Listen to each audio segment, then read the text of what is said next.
Pretty good, actually. Yeah. Thank you. Welcome.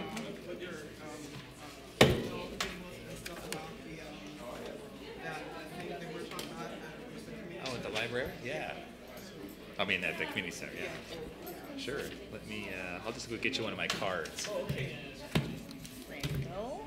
Okay. How are you? Good.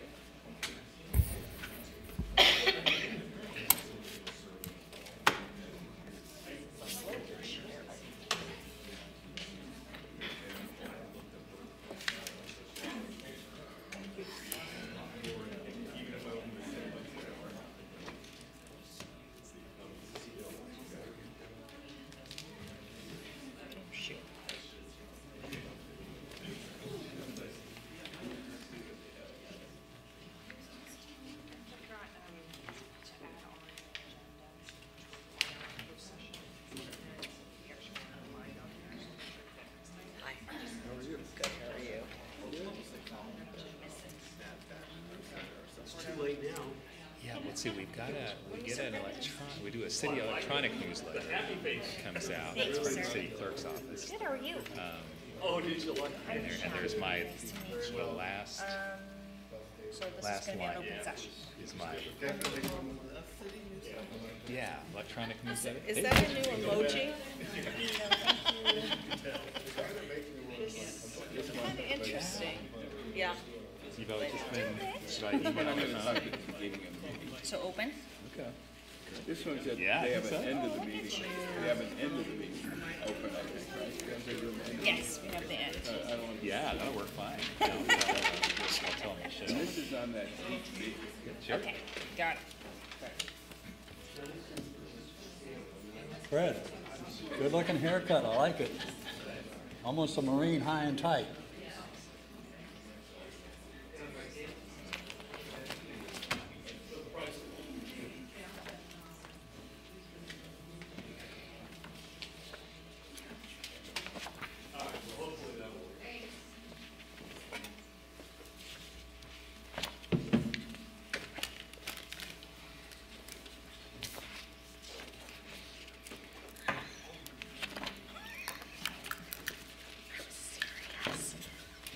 Okay. I'll call the Port Hueneme City Council meeting to order before we get into the agenda and the like. We're coming out of closed session. I'm going to ask our city attorney if there's any announcements that need to be made as a result of that. Mayor and council, there are no reportable actions from tonight's closed session. Okay. All right, with that, what we'll start with is a flag salute, and tonight it's my turn to give an inspiration. So please rise.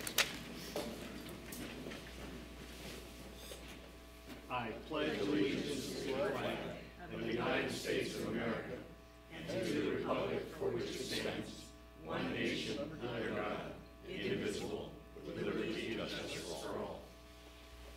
Please be seated.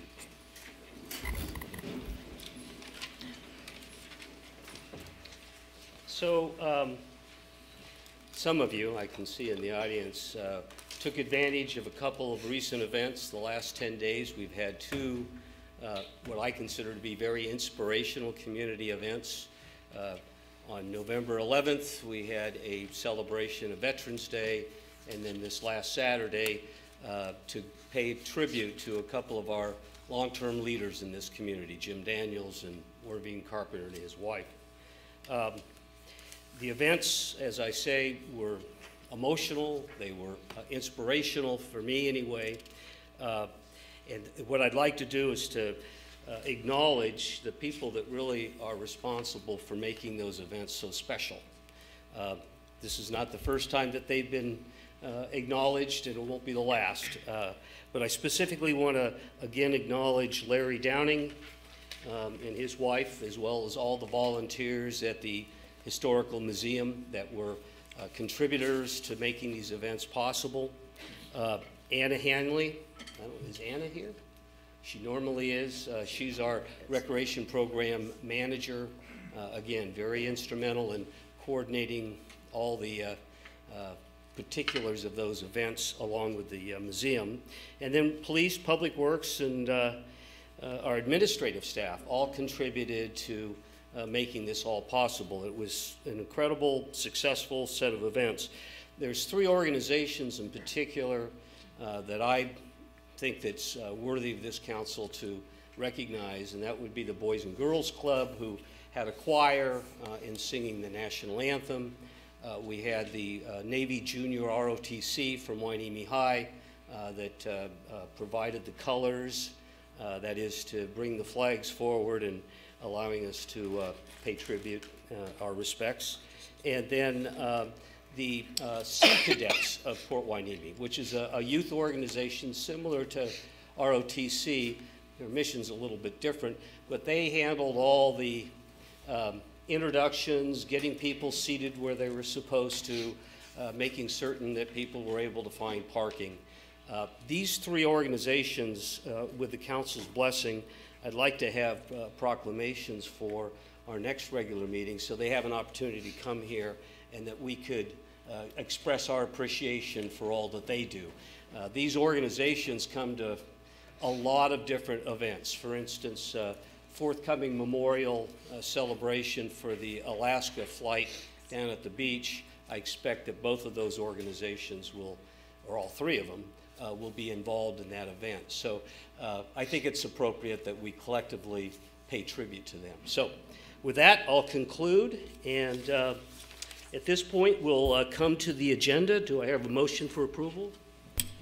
Or perhaps, wait a minute, have I done a roll call yet? No, not yet. Okay, so let's do a roll call, please. Councilmember Berg, Councilmember Hensley. Here. Councilmember Sharkey. Present. Mayor Pro Tem Schnapp. Here. Mayor Fick. Here. We have an agenda. Do I hear a motion? So moved. Second. All in favor? Aye. So approved. All right, so now that brings us to open forum, and it's always a challenge. I have a number of speaker cards trying to figure out if it's something specific you want to talk to on the agenda or if it's just general information. I have one here that's 8B, and I'm assuming that, well, I have several here for 8B. And the next up is Tracy Sisson Phillips. I assume that this is an open forum item for updating us on events related to the Chamber of Commerce, correct? Correct.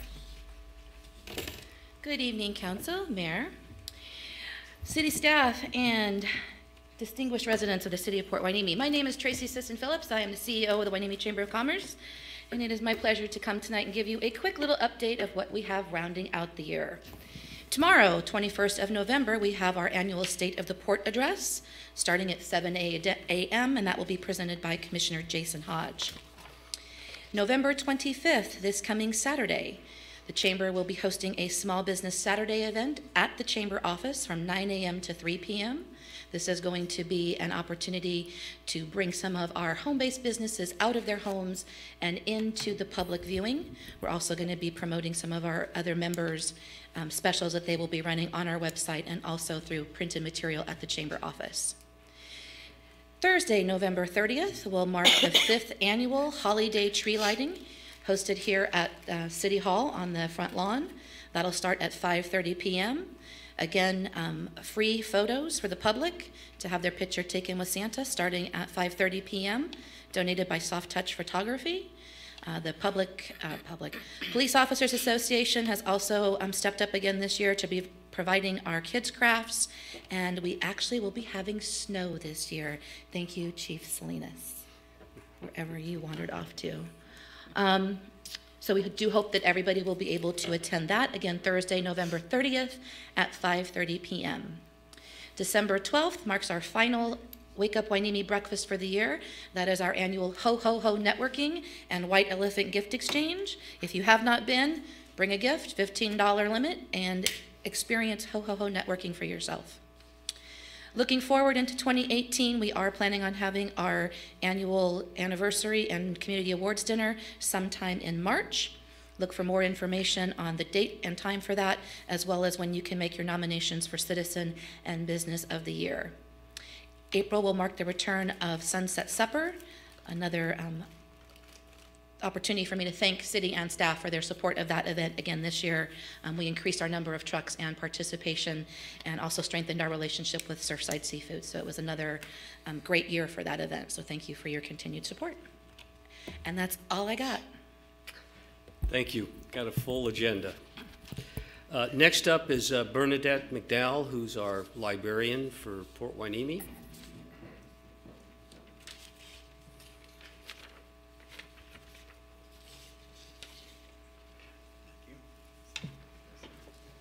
Send me a digital on this too, please. Thanks.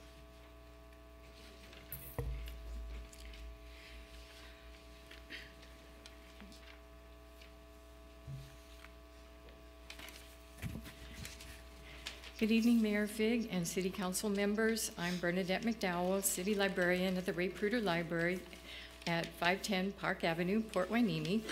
I'm here tonight to let the community know about a really fun day that's being planned at the library on Saturday, December 2nd.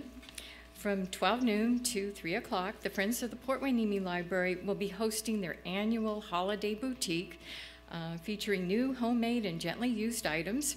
Prices range from 25 cents to $10. This event is a great way to get your holiday shopping done early. And from 1 o'clock to 3 o'clock, we invite families to step over to our 3rd annual Star Wars party to play Jedi games, find their way out of a Death Star maze, make Star Wars crafts, and much more. We encourage everyone to come dressed in their Star Wars gear if they have it. And this popular event is planned and sponsored by the library's Teen Advisory Group. So visit the Pruder Library on December 2nd, first to shop, then to party, and we hope to see you there. Thank you. Thank you, Bernadette. Rich Rollins, I got a couple of cards. I'm not sure, are they specific to an item on the agenda, or? No, they aren't. Oh, please, come forward. One, however, I'm going to wait till the end so you don't hear me talk too much. Okay. I'd just like to remind you all that on December the 12th, we're going to be having the senior holiday luncheon from 11 to 1 over at the Orbean Carpenter Center. This year, we want to provide special service to the seniors. So we're looking to the leaders of the community, like yourself, to help serve the food to the seniors, to make them feel extra special. So members of the council, key city officials, if you would like to come down there from 11, well, actually, you'd have to get there a little bit early. You'd have to get there at about 10:15 so we can set you up so that you'll be able to serve the food. There'll probably be an email or a letter going to you shortly, but I wanted you all to put it on your calendars and let you know officially. That's all for that. Thank you. Rich, before you go, it seemed to me last year the holiday boutique was occurring concurrent with the senior luncheon. Is that? Yes. In fact, the flyer, I'm remiss to say that is still going on at the same time at one of the adjacent rooms. Okay, so because Bernadette was talking about December 2nd and you're looking at the 12th, correct? Through the 12th. So whatever they don't sell on December the 2nd, I'm sure she can Oh, bring so it over. This is like having seconds for turkey, is that? Absolutely, yeah, Okay. absolutely. So, yes, in fact, they've been doing that traditionally for a number of years, and we wanted to include that as part of the festivities. And they're going to be having a series of entertainment. They're going to be having somebody playing guitar and music at the beginning. They're going to be having some Hawaiian Christmas dancers in between. It should be just a lot of fun. And luckily, we are funded for this year because of the generous donations of the community last year. However, probably by the end of this event, we're going to be running out of money. So we're going to have to get out there and beat the pavement again. So, very good. Great, Yes. thank you. Oh, Thank you, Mr. Mayor. Rich, you're doing a great thing on this. Aprons, last time we had kind of a mad scramble to get servers aprons.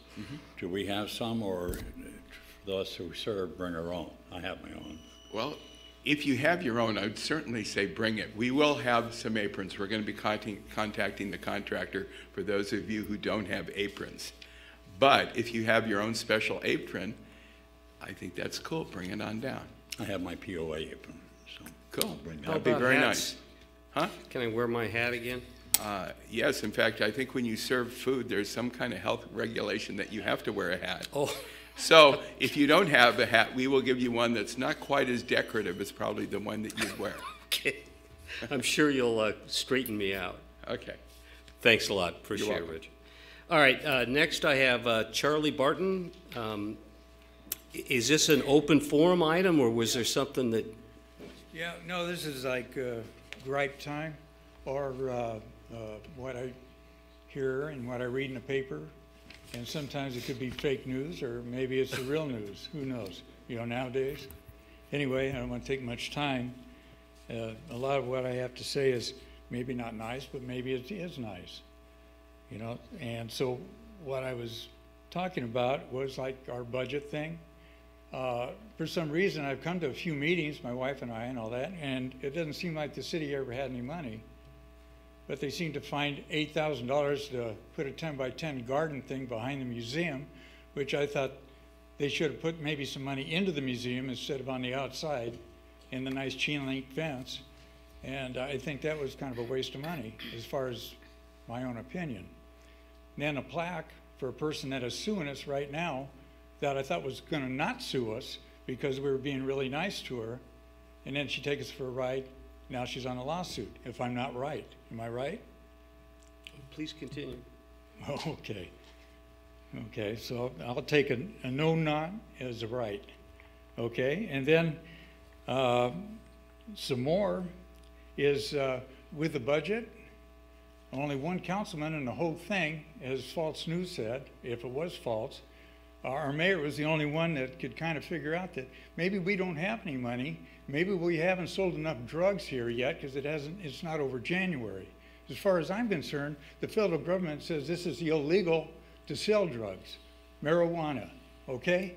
And the way I look at it is, we're breaking the law. But now that we're California open state to anybody that wants to come, and everybody that just gets the freebies in the state and can go down anywhere and get fed and do everything, I guess that's fine, and that's what we have to expect. But I can't see where we can get 20 more people working for our city when we can't even stay open 5 days a week. Are we still closed 1-2 days a month? I came in to try to get an inspection on my house. I couldn't get one. It took 4 days. I couldn't get a building permit because they weren't open on that Friday I came in. So how's the city going to make any money if they can't stay open? And why would they need 20 more people when you had enough people in the first place? And why do we need all the gardeners and all the new trucks? You guys got a ton of automobiles over there and a lot of people. And every time I see a truck drive by, there's 2 in a truck. I've been construction 50 years. I worked a lot of jobs with myself. I wrap houses, everything else. I was a one-man band. I didn't need another person to watch me. So there's a lot of things I think the city can really improve on the way they use their workmanship and police the whole thing.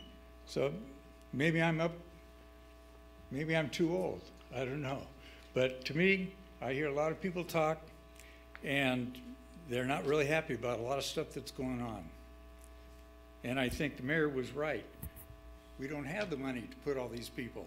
We do need the 3 police officers because of the marijuana stuff. We're going to have the corruption in here, and you won't believe it. It's going to look like the end of Perkins Street. And I told a few of the city people about Perkins Street 2 months ago, and it took Oxnard a long time to try to clean it up. Anyway, thank you. Thank you, Charlie. And I hope I didn't. Just, you know, the only thing that really popped out in my mind is the very first item. The community garden is the result of funds that came by way of a settlement agreement with the Oxnard Harbor District. It didn't come out of the city's general fund. It's called community enhancement money, and it went to the to benefit the Port Hueneme Historical Museum, but they put so much sweat equity into various projects that they realized a savings, and this money then was used for that purpose. So I appreciate your concern about our financial well-being. We all share that concern. But I just wanted you to be aware that not all money is the same color. And in that event, it had nothing to do with the city's general fund. Okay. Okay, so next up, boy, this is going to be tough. This is Tama Fig. Oof.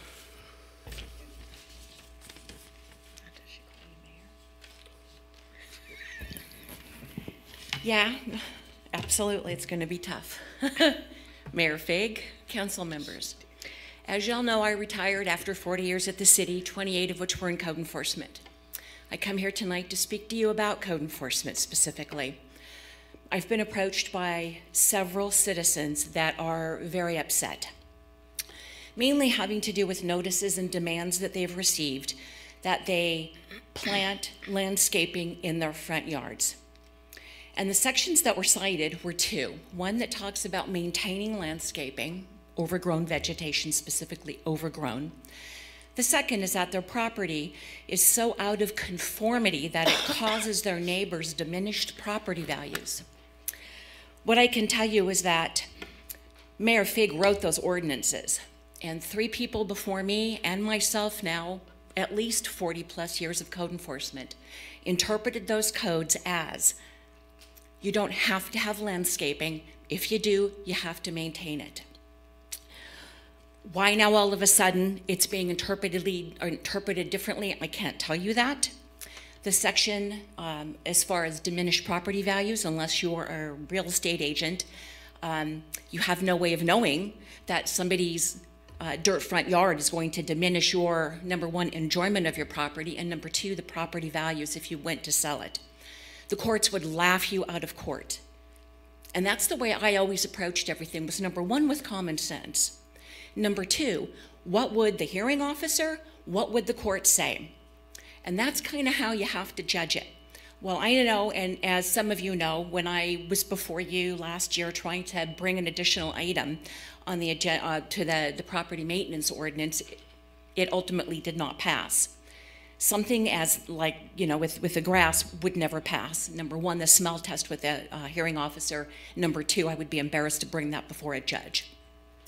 What I really want to say is, between the drought and between the city's high water cost, this is what has caused the people not to water their lawns. Not because they don't want to, because they want brown lawns. They cannot afford it, plain and simple. And so now you're going to move forward and penalize them because they can't afford to water their yards by making them spend more money to put it back and still not be able to afford to water it. I think that that's insane thinking. I don't believe, again, that that's right. Again, common sense. I've also heard comments that people are getting notices about their trash cans being out in view. Always been a problem. When the city first went to the really big containers, a lot of people didn't have the wherewithal or the space to be able to put them in.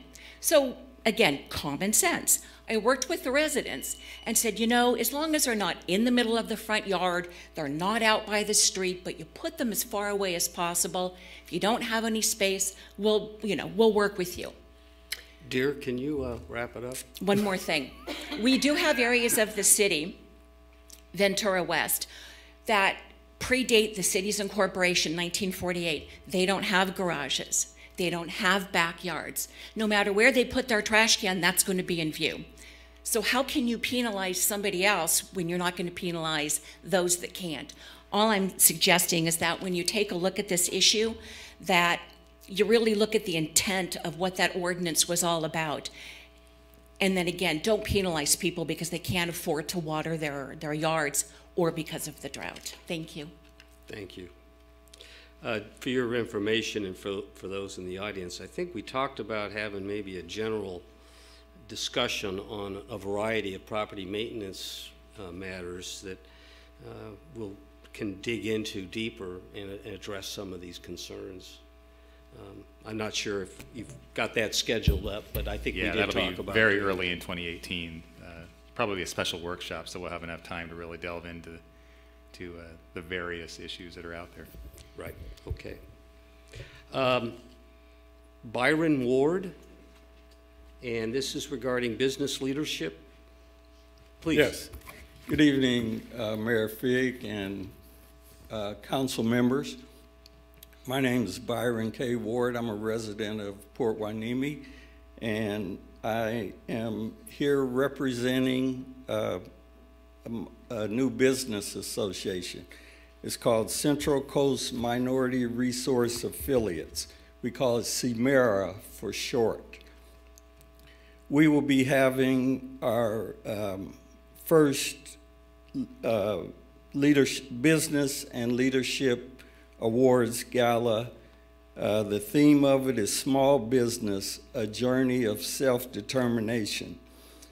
And of particular note, two of the awardees, I'm sure many of you and maybe all of you may know, I'm not going to read all the awardees, but B.J. Ward, who is the owner of Comfort Real Estate Services Incorporated, who grew up right here on Hueneme Road in the Seaview housing, will be receiving an award for his accomplishments in his business, as well as Mr. John R. Hatcher III, who was selected for a Lifetime Achievement Award prior to his untimely passing.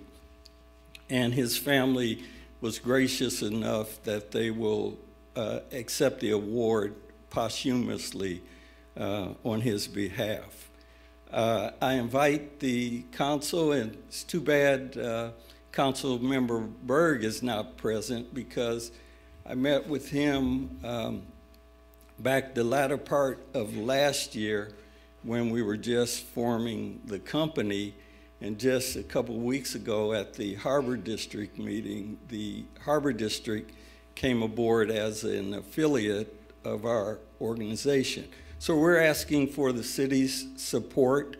If you see fit to draft a resolution acknowledging the accomplishments of these business persons, and if any of the council members are interested in attending, we would very much like for one of you to maybe present one of the awards. And I have information that I'll leave here, and please contact me if you have any additional questions. So you're asking, and certainly we can oblige with a proclamation. And when is the presentation? I'm sorry, December 1st. Oh, December 1st. Okay. If you could provide that information to our city clerk, we'll make certain that we get it to you one way or the other, and we'll find out what everybody's schedules are so that we can make a personal presentation if that's possible. That would be outstanding. Is B.J. Ward the son of Olivia Ward? Yes, he is. Okay. I worked with Olivia for a lot of years. That's great to see that he's being recognized for his success. Yes. Wonderful. Thank you very much for your time. Thank you. Okay, Rich, you know, you got two slips here. And so you want to wait until the end of the council meeting. That works for me. Okay, and did I miss anybody? I have a couple of speaker cards, but for item 8B. Okay, so with that, we'll move on to presentations. We have a proclamation for the month of November as In-Home Care Provider Workforce and National Caregivers Month. I'm not certain who that individual is, but if you would come forward, I'd like to read the proclamation, and then you're certainly welcome to address us on the issue. So this is a proclamation of the Port Hueneme City Council recognizing the importance of the In-Home Care Provider Workforce and National Family Caregivers Month of November. Whereas close to 5,000 home care workers in the county of Ventura, including over 170 in-home supportive service workers who reside in Port Hueneme, deliver quality care to our most vulnerable residents, including low-income seniors and adults and children with disabilities. And whereas the work of home care workers often goes unnoticed, as due to financial struggles caregivers and their families experience in order to provide this lifeline service to those in need. And whereas approximately about 58% of caregivers needing other forms of tax-funded public assistance in order to survive, and whereas the number of family and non-family members requiring in-home care will drastically increase as the number of Americans who are 65 years of age and older is expected to double in the next 30 years.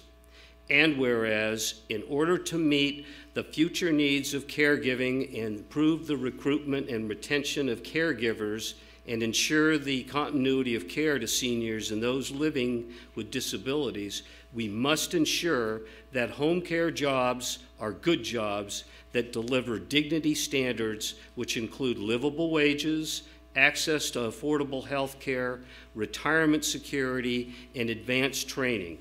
And now, therefore, it be resolved that the City of Port Hueneme honors the efforts of home care workers and the seniors and people with disabilities who rely upon this vital service, acknowledging the essential work and contributions they bring to Port Hueneme by officially recognizing the month of November as Family Caregivers Month and supporting their efforts to bring dignity to their work. In witness whereof, I have set my hand to this proclamation on the 20th day of November. I'll bring this down to you, but I have to say, and I'm certain that this touches most of our lives, having had to have caregivers to deal with family members, you're absolutely right. These are unsung heroes, and so I salute your efforts. So let me bring this to you, and you're certainly welcome to offer any remarks that you like to. Okay. My name is Susan Escalante. I live in Port Hueneme. I've worked as a home care worker for pretty close to 20 years. A good portion of home care workers take care of family members. Others were people like me who take care of people who don't have family members. Most of the people, in fact, within the IHSS program, the people must be eligible for both Medicare and Medi-Cal to be included within that program. So we actually do take care of people who have very, very limited resources. I do want to thank the City of Port Hueneme for recognizing the work of home care workers. We do try our very hardest in every way possible to keep people in their own homes where they want to be, so that they can live their lives with the dignity and respect that all of us deserve. And thank you.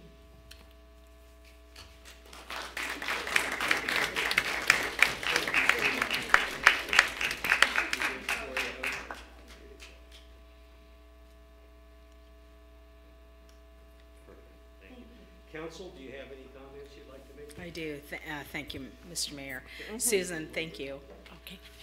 Thank you for allowing us to recognize these unsung heroes. You know, I've seen and heard and know people as young as in their 20s to seniors helping seniors. And it's not always a family member, but others that come to the assistance. And they're folks that we may not see during the day because they're pretty busy. But these individuals become really a part of the family, of that network of advocates and all. So thank you so much for your service. Thank you. Thank you so much for appearing. And Sergio, I think this is Sergio, is it not here? Sergio? No? Okay, I've been communicating with Sergio. Anyway, I live in Hueneme Bay. We're a seniors community. And in that respect, we have caregivers all over. They're dedicated people, they're caring people, they need training, they need a livable wage. I see many of them go out of their way to help people out all their life. So they're the unsung heroes. Thank you so much.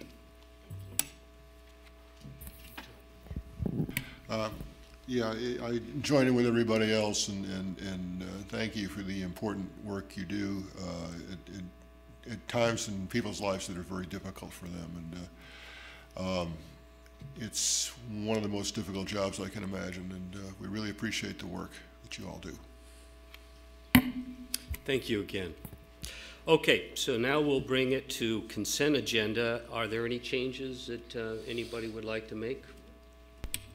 No. I would, and it's not, I don't object to it at all. I just wanted to discuss it. Item 7D, if we could pull that off as a separate discussion point. So I'd like to request a motion to approve the consent agenda items A through C, and then we'll talk about D. So moved. Second. All in favor? Aye. Aye. So 7D, make no mistake, I think that the services that Mr. Kinney provides is extremely important as we move forward in trying to right our financial ship. My only question has to do with the source of funding. You are calling for a contract amendment that would draw upon our dwindling general fund reserves, and yet the initial program was being funded by our surplus property authority unencumbered reserve or unassigned reserve. It would seem to me that that would be the more appropriate funding source because it doesn't affect the general fund. Is there a reason why that wasn't considered? Yeah, actually, Mr. Kinney's work can be funded from a variety of sources. There were some specific dollars that were allocated in the strategic action plan, and I think that's what you're referring to. He also has done a lot of work on the cannabis-based business front for the last 6 months or more. That can be partially, some of his time is charged to the fees that we receive from folks that are applying for cannabis-based business licenses. So whenever we can charge it to something other than general fund, we do that. I think the question is, you know, can all of his time be charged to non-general fund sources? Probably not. Some of it is just general fund economic development activities. So I'm fine with a little modification, just saying that when available, non-general fund sources be used to pay Mr. Kinney, and he does track in his invoices, he'll show us, you know, such and such amount of time spent here, and here was the nature of the work of the project. So we do have the ability to charge to non-general fund sources. Then that would be my suggestion, instead of just saying that the amendment would be paid by way of the general fund reserve, to the extent that we're able to charge to the surplus property authority unassigned reserve, and to the extent that there are fees being paid by businesses that benefit from Mr. Kinney's involvement, that could be charged to the general fund. But I think we're all trying to be protective of our general fund wherever possible. So I don't know quite how to make that as a motion. Maybe we don't. It's more of a, you know, intent. Sure. Council, any thoughts on that? Mr. Mayor, I'm not sure how to codify that in a motion. You know, I certainly do agree with that, and it gets down to parsing the hours, I guess, and as to which fund they can be billed. And I don't know if that's an intent of council or if that needs to be codified any other way. It could just be direction of council to the city manager. Did you have a question or a comment? Sounds good. Is that acceptable? Yes, it is. Okay, then if you understand the direction, that's great. Okay, so now that brings us to Chief of Police reports. I'm sorry. Do we need to vote on that? Yeah. I moved the the item with the instruction to with staff. the direction provided. Yeah, Second. I'll second it. Okay, thank you for correcting. Aye. Aye. Okay, so it was approved unanimously. Sorry for that digression. All right, so now that brings us to Chief of Police. Item A, 8A.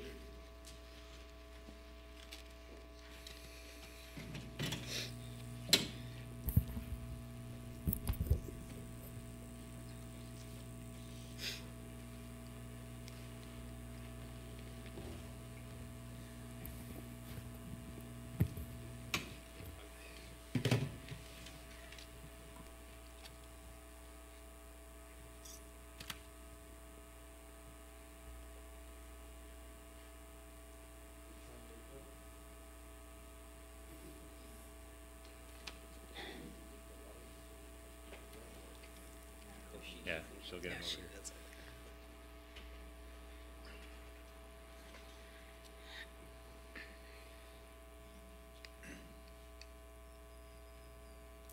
So Mayor, Mayor Pro Tem, City Council, City staff, I'm here to present this evening our crime statistics for the month of October.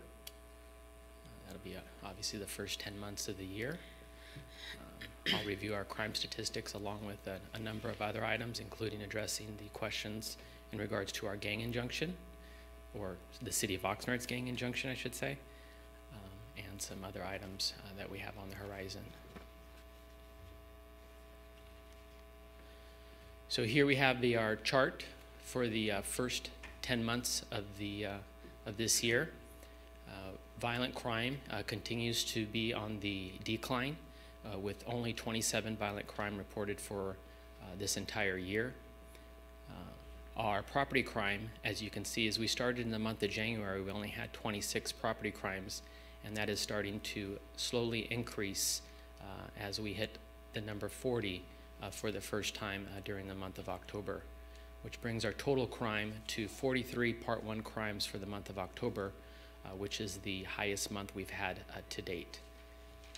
But in spite of all that, when you compare it to last year, we still have a 56% decrease in violent crime, which, as you can see, is at 34 fewer violent crimes in our city, which includes rape, homicide, robbery, and aggravated assaults, which includes shootings and stabbings. And then our property crime rate, although we did have a significant increase this past month, is still on the decline, with a 7% decline, with an overall total crime decrease rate of 15%. So if all goes well, hopefully we end up right around there. Something to also take of note is we continue to have a problem with just basic thefts in our city. To give you an example, just this past week, we had someone stealing clothes from the common room, laundry rooms in the apartment complexes. And we've had a couple of those thus far, where people are leaving their clothes for an extended period of time or overnight, and by the time they get out to the laundry room, their clothes are gone. And of the 24 larceny thefts you see up there for this month, 8 of them were shoplifts. So that's something that we're also contending with that also impacts our crime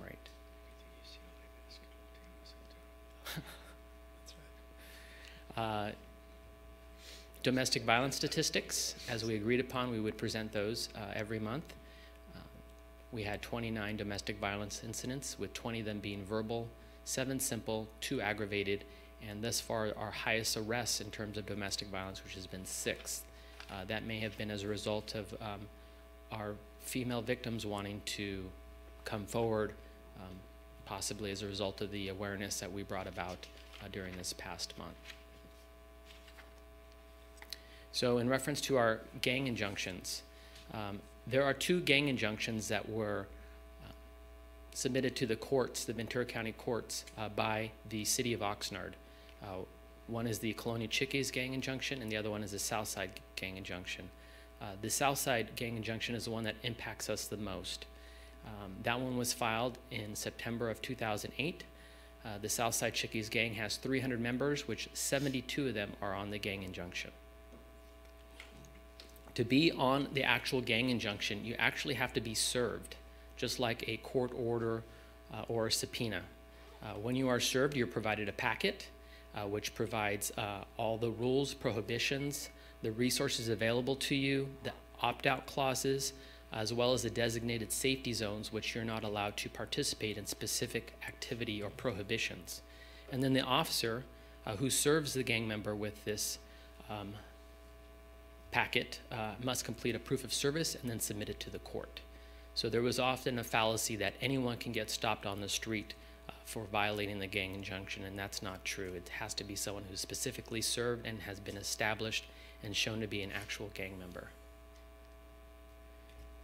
So also upon proof of service, they're also given a notice, which is a notice of right to contest, which again articulates their ability to fight being on the gang injunction and actually grants them a court hearing if they so decide.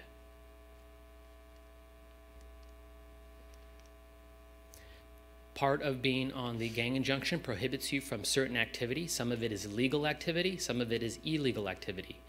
As you can see by this list here, some of the non-legal activity would be gang gestures, gang clothing, and some of the illegal activities include actual trespassing.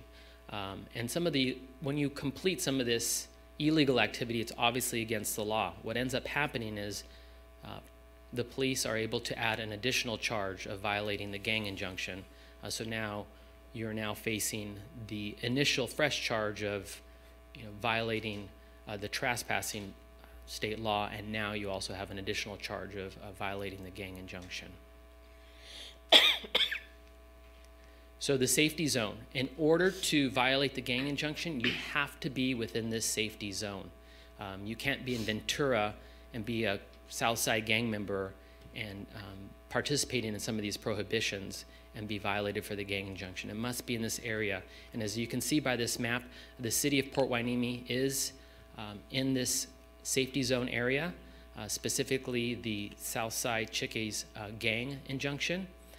It includes our pier, our beaches, and much of Hueneme Road. And this is something that was probably proposed to City Council back in 2008, pretty much asking them or requesting their permission to actually include portions of the city of Port Hueneme into this safety zone. So to current date, as of this November, there are 13 gang members that reside in the city of Port Hueneme that have been served with a gang injunction. And you should also know that every single one of our Port Hueneme police officers are trained to formally enforce the gang injunction, which does require that any peace officer enforcing the gang injunction be properly trained in order to do so. And that obviously would exclude our newest officer that was recently hired. So with that, to answer your question, is the city of Oxnard actually owns this gang injunction in terms of running and operating it. We are a part of the gang injunction in the sense that the safety zone falls within our city, as well as we actually have members that have been served with the gang injunction living in the city of Port Hueneme. But in terms of the authors, the affiants, and those who actually run the gang injunction, that would be the city of Oxnard. And we offer our assistance in enforcing the gang injunction. So moving on, in the news in the city of Port Hueneme, many of you have seen the news story that went viral, went worldwide, got national attention, and that was our 11-year-old designated driver that was stopped by one of our police officers. As soon as she stopped the designated driver, we started receiving phone calls from witnesses that were observing this out on Surfside Drive. So we decided to publicize this story. It made every major news station in Southern California, as well as the New York Post, as far as several other countries as well, as this story was broadcasted. On the right, you see the incident involving the bomb scare that we had at the seafood restaurant at the pier.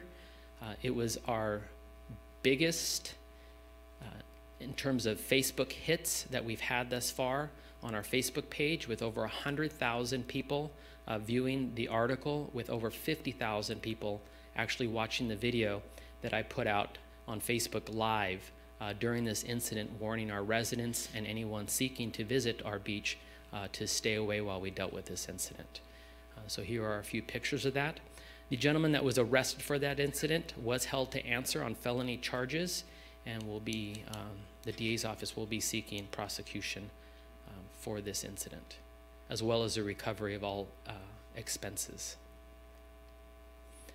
Our preparedness booklet that we are assembling, we are almost done with it. Here are portions of it that I wanted to share with you.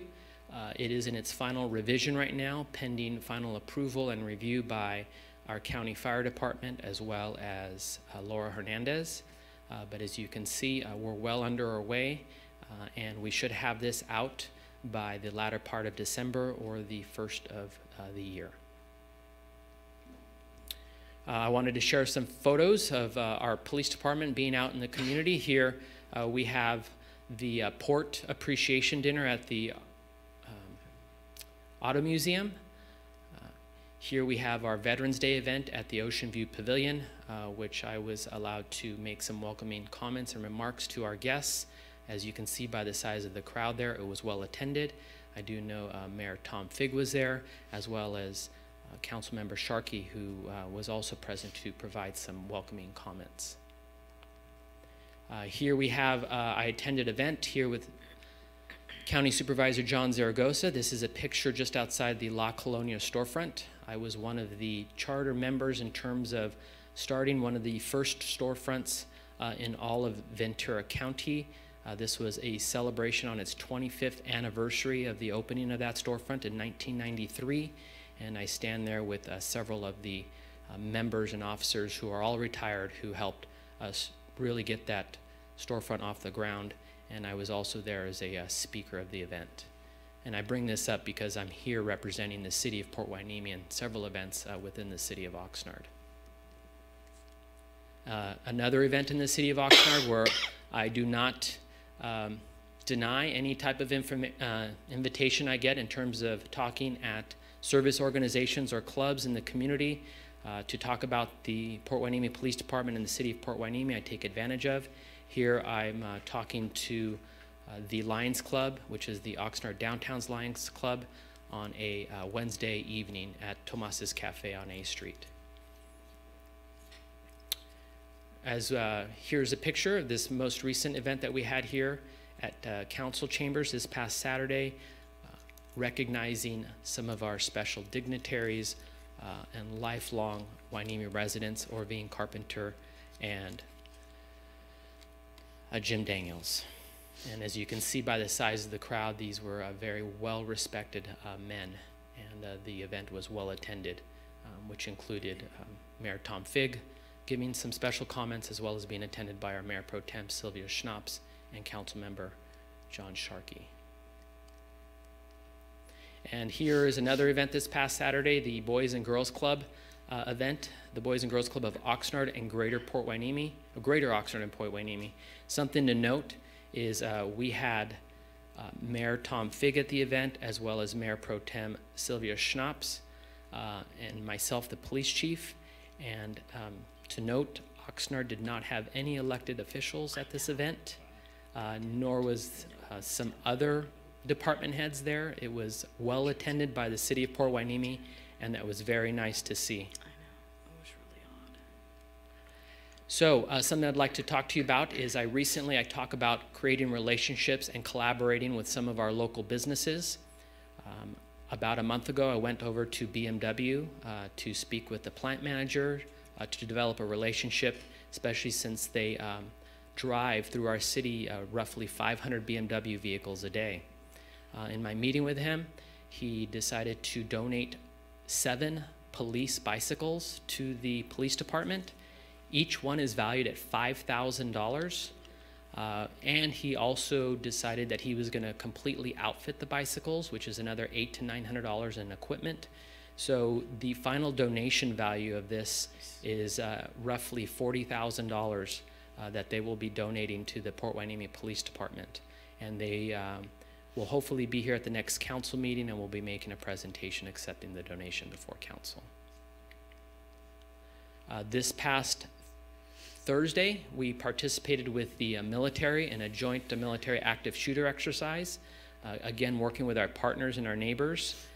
This was a scenario where there was an active shooter on the base and allowed us to participate, because we are the primary law enforcement agency to respond and assist in these types of incidents. So here are several pictures. This was a bank robbery gone bad, where the suspect then fled into a active movie theater and proceeded to shoot the patrons. I wanted to talk to some of our upcoming holiday events that we have here in the city of Port Hueneme, starting with our Port Hueneme Police Cops for Tots, or Shop with a Cop. We'll be going to Walmart on Friday, December 8th to shop for our Toys for Tots events that we'll be hosting here in the city of Port Hueneme. Thus far, we've received nearly $6,000 in cash donations from people such as Walmart, the Port Hueneme Peace Officers Association, Lujan Transportation, Hueneme Patient Co-op, as well as our very own city attorney, Charlie Green, who was actually the very first person to donate money to this worthy cause.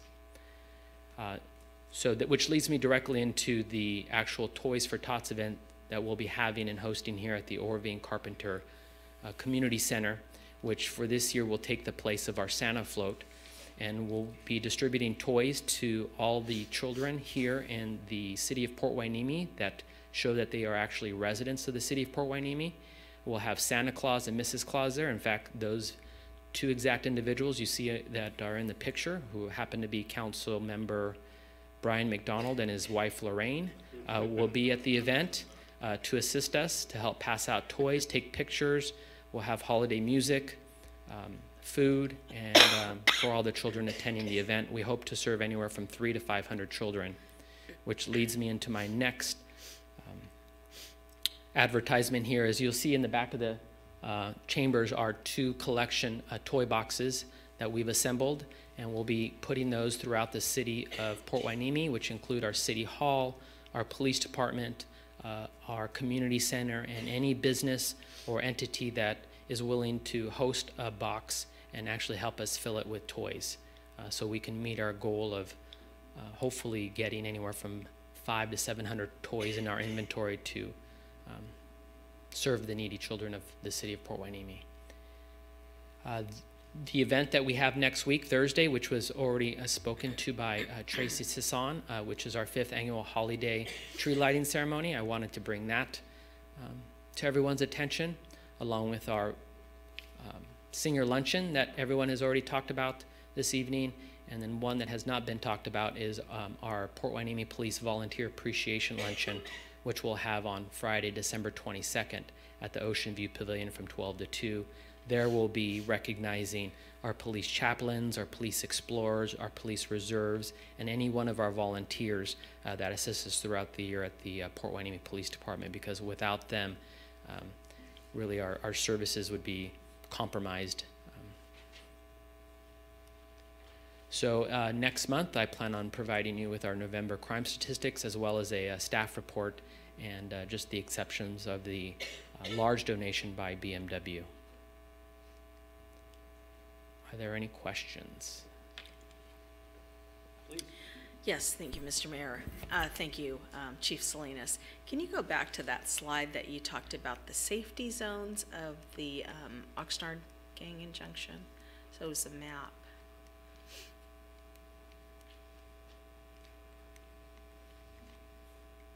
Battery might be dying. Michelle, are you able to go back quicker? Oh, here we go. It's moving now.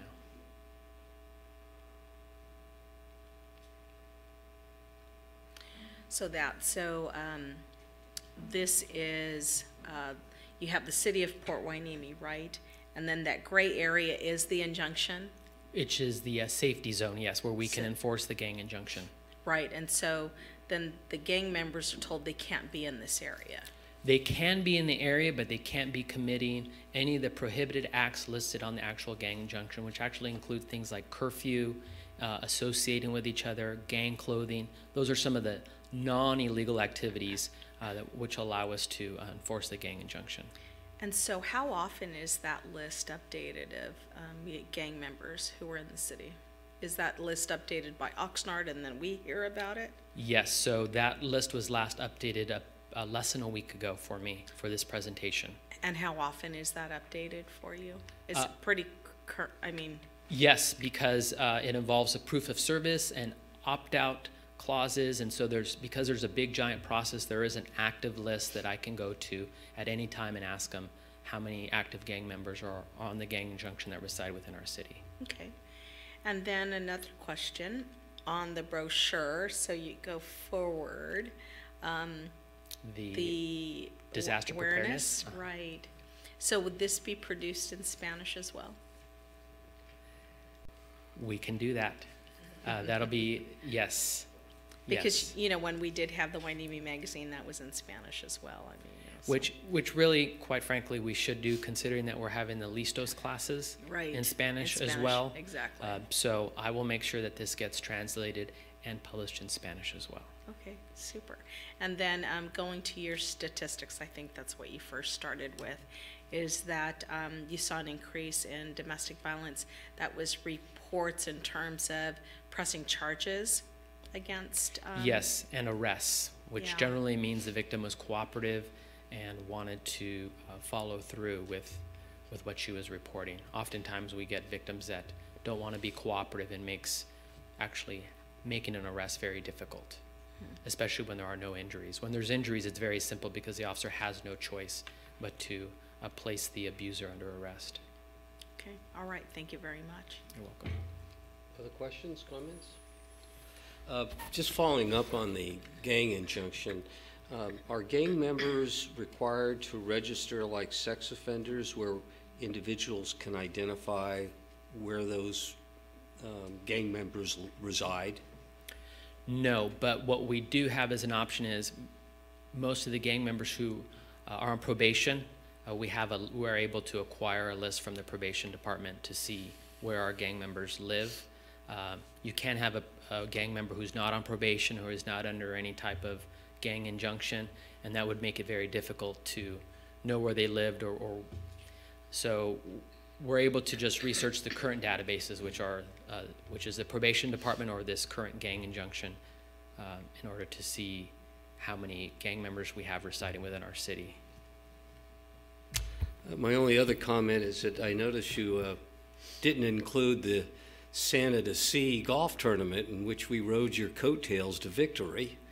Now, it cost us a small fortune, well, you, having to buy mulligans and do-overs and whatever other gimmicks because we didn't help you much. But thank you for allowing us to participate, and it was a great event.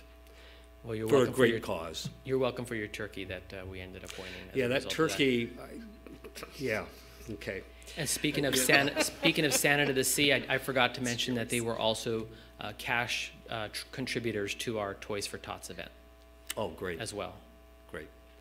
Well, very much appreciate your activism and being out there, not just in Hueneme, but outside of our boundaries. It's all good stuff. So thank you. All right, so unless there's any other questions, we'll move now to item 8B. This is yours as well, or is there another party that's going to be speaking to this?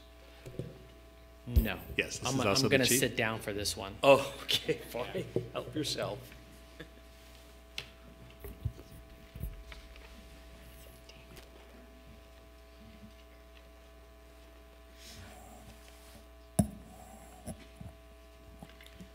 So hopefully before everyone, they have a copy of the staff report and have been able to review it.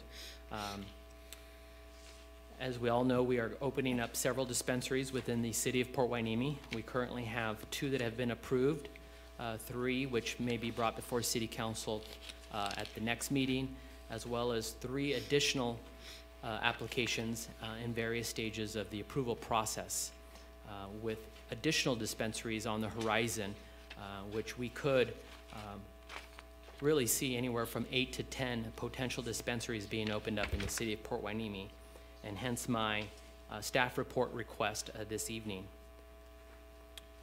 Specifically, I'd like to focus on the civilian position. because that's the most crucial in terms of maintaining our infrastructure. And that's the one right now that we're falling short on, especially as it involves the backlog of live scans that we're currently having to deal with. To give you an example, in order to make a live scan appointment at this time, we are already on a 3-week backlog because we don't have a full-time person actually completing that function. We have a volunteer that comes in once a week to handle that. And as a result, I'm already receiving phone calls from dispensaries asking if we can open up that date or make special exceptions. So we are currently recovering the live scan fee from dispensaries, so the position will be offset by this revenue by a total of $50,000. The way I come up with that figure is if we have 6 dispensaries in the city of Port Hueneme, with each having approximately 20 to 25 employees, all paying the fee of approximately $450 per live scan and background, that comes out to approximately $50,000, which will help offset the expense of this full-time civilian employee. With 6 dispensaries opening this next year, well, actually take that back. So our current staffing consists of 1 full-time records position as well as a part-time transcriptionist with a 2-decade backlog on records that need to be scanned and uploaded, along with a destruction backlog. Adding these new duties, I refer to the marijuana duties, will severely impact our level of customer service. Without the proper infrastructure in place, it will affect our citizens and our mission in serving our community with pride and professionalism. I do understand that by submitting this request, it essentially nullifies the revenue gained by the 2 currently approved dispensaries, which defeats the purpose of aiming to lower our structural budget deficit. If we only had 2 dispensaries in our city, my staffing levels could absorb the workload, but with the potential of 8 to 10 dispensaries on the horizon in our city over the next year or 2, we can't handle the additional workload with the minimum staffing we currently have, especially the civilian position. So after all of this, I respectfully request that we approve the civilian position this evening, which is partially offset with administrative expenses and fees paid by the dispensaries, and we revisit the addition of sworn officers once we reach certain thresholds with our cannabis businesses. With an already skeleton budget due to cuts, I don't have anywhere in my budget to absorb these costs associated with hiring a full-time support services technician, and hence my request to City Council to approve this position this evening. Questions? Thank you so much. I'd kind of like to bring it that there's some concern with people about the hiring of more police department. I'd like to recall that our police department used to have more people. Correct. We had 24, and now we're down to 22. Yes. And we had, before that, I think at one point about 2012, 2013, we had like more than that, did we not? We just kept cutting, and we lost the police officer on the motorcycle? Correct. Right. So my figures are for the standards of a normal city, from what I understand, going online. Police suggest that for 22,700 people, 1.5 officers per that amount. And with 22,000, we're running at 20 right at the present time. And that's about 0.09 that we're running. So your department is way understaffed currently, period, without all of the other costs that may be coming up. So I encourage that our council considers this and the public be aware that public safety is one of the most important things in any community, that when people want to move here, they want a good public safety, they want a nice looking community, they want a good educational program. And it behooves us to be able to provide those services for them. So I strongly support your increase in staffing. Thank you. I do have a couple of speaker cards. I was asking for questions, and then we can, after the public has a chance to speak. Are there any questions that? Oh, wait. Yeah, go okay, so the first card I have is Carl Olson.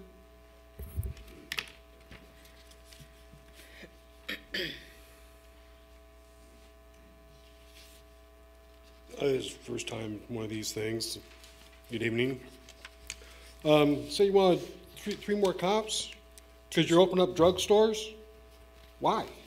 You're not enforcing the laws Excuse me, now. could you please address the council?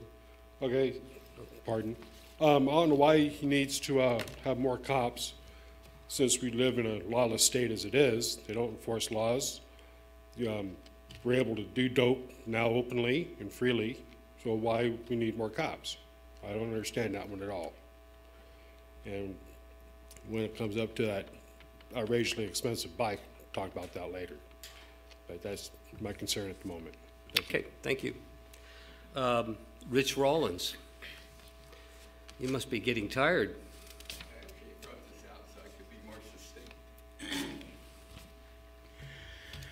First of all, I'd like to congratulate Chief Salinas and his staff for the outstanding job that you do. Your professionalism and your concern for the community are excellent. We've seen a marked decline in crime due to your better utilization of your staff and your strategies, and you're also very community involved. That being said, I am highly concerned that the city is considering spending, from what I heard, $359,000 a year for 2 police and a full-time support staff and a motorcycle. We're operating at a structural deficit. We don't even have enough money to support the existing budget that we do have. We're hoping to make lots of money from the marijuana initiative, and we're given lots of high estimates of what we could make. But until we see the money, we should not spend it on major ongoing expenses that we don't know for real how much money we're going to bring in. I think once other cities see all the money that Port Hueneme is making, I think a lot of these other cities may come on board, which would further reduce the amount of money that we could bring in.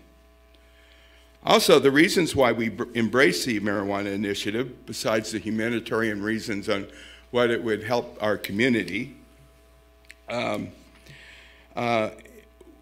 we were told that this increased revenue would help take back some of the cuts that we already had to make within the community, the various different services that we did. I thought the marijuana businesses are supposed to fund security over and above the 5% to help pay for the additional security. If that's the case and we have money for there that I'm not aware of, I can see that. If the city wants to reallocate make further cuts because public safety is important, I think we need to make that paramount. But if we need to make further cuts to be able to handle that, then so be it. But unless we have some additional revenue coming in some other way that we know of right now, to be another, I've heard different estimates that we're running at $1 million deficit per year.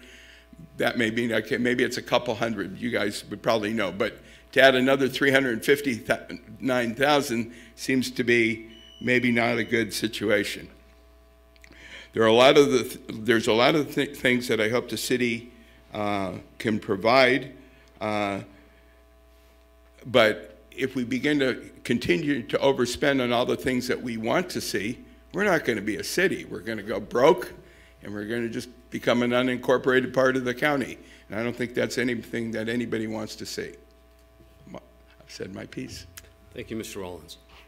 Okay, unless there's anybody else who would want to address us, those are the only 2 cards I had to this item. Okay, I'll bring it back to the council.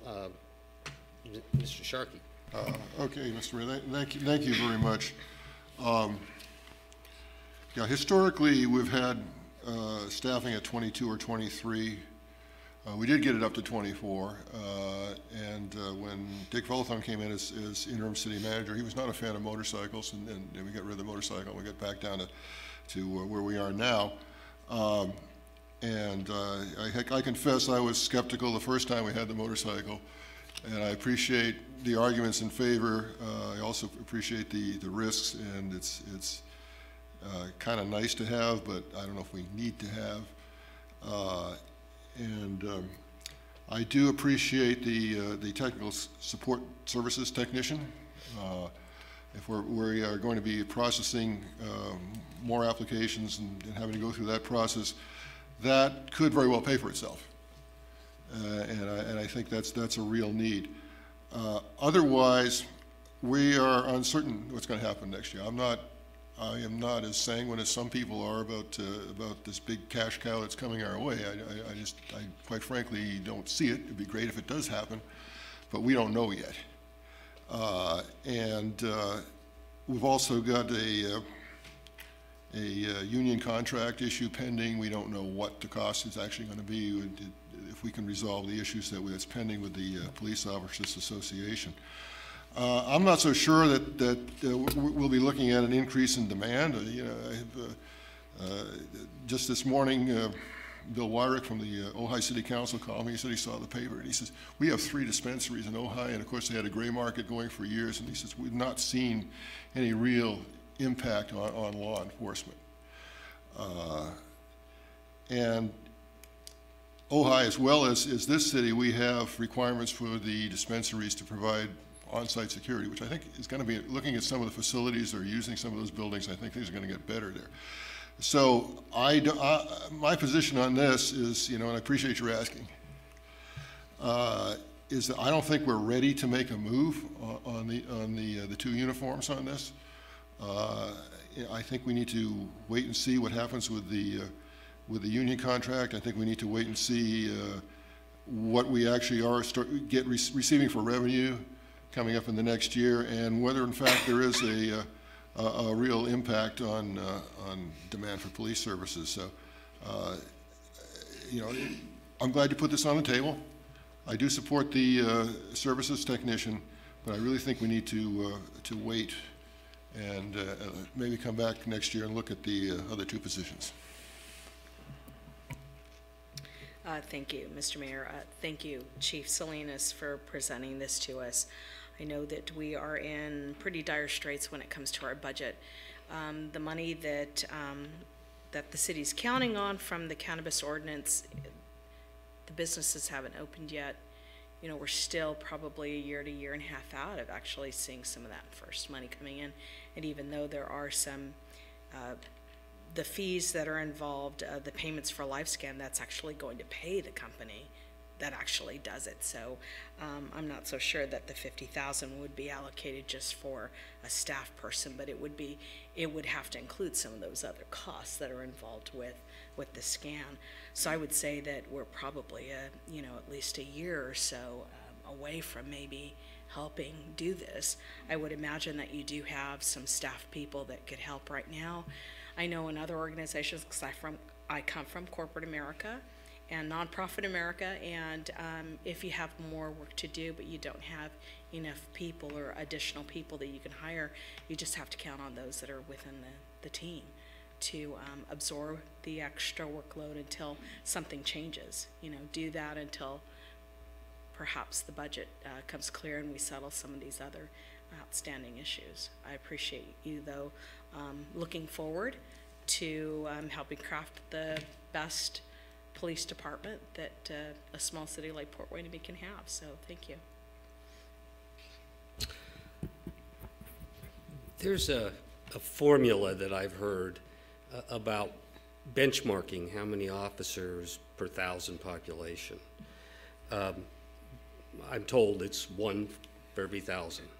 Is that a kind of a general rule of thumb standard in the industry?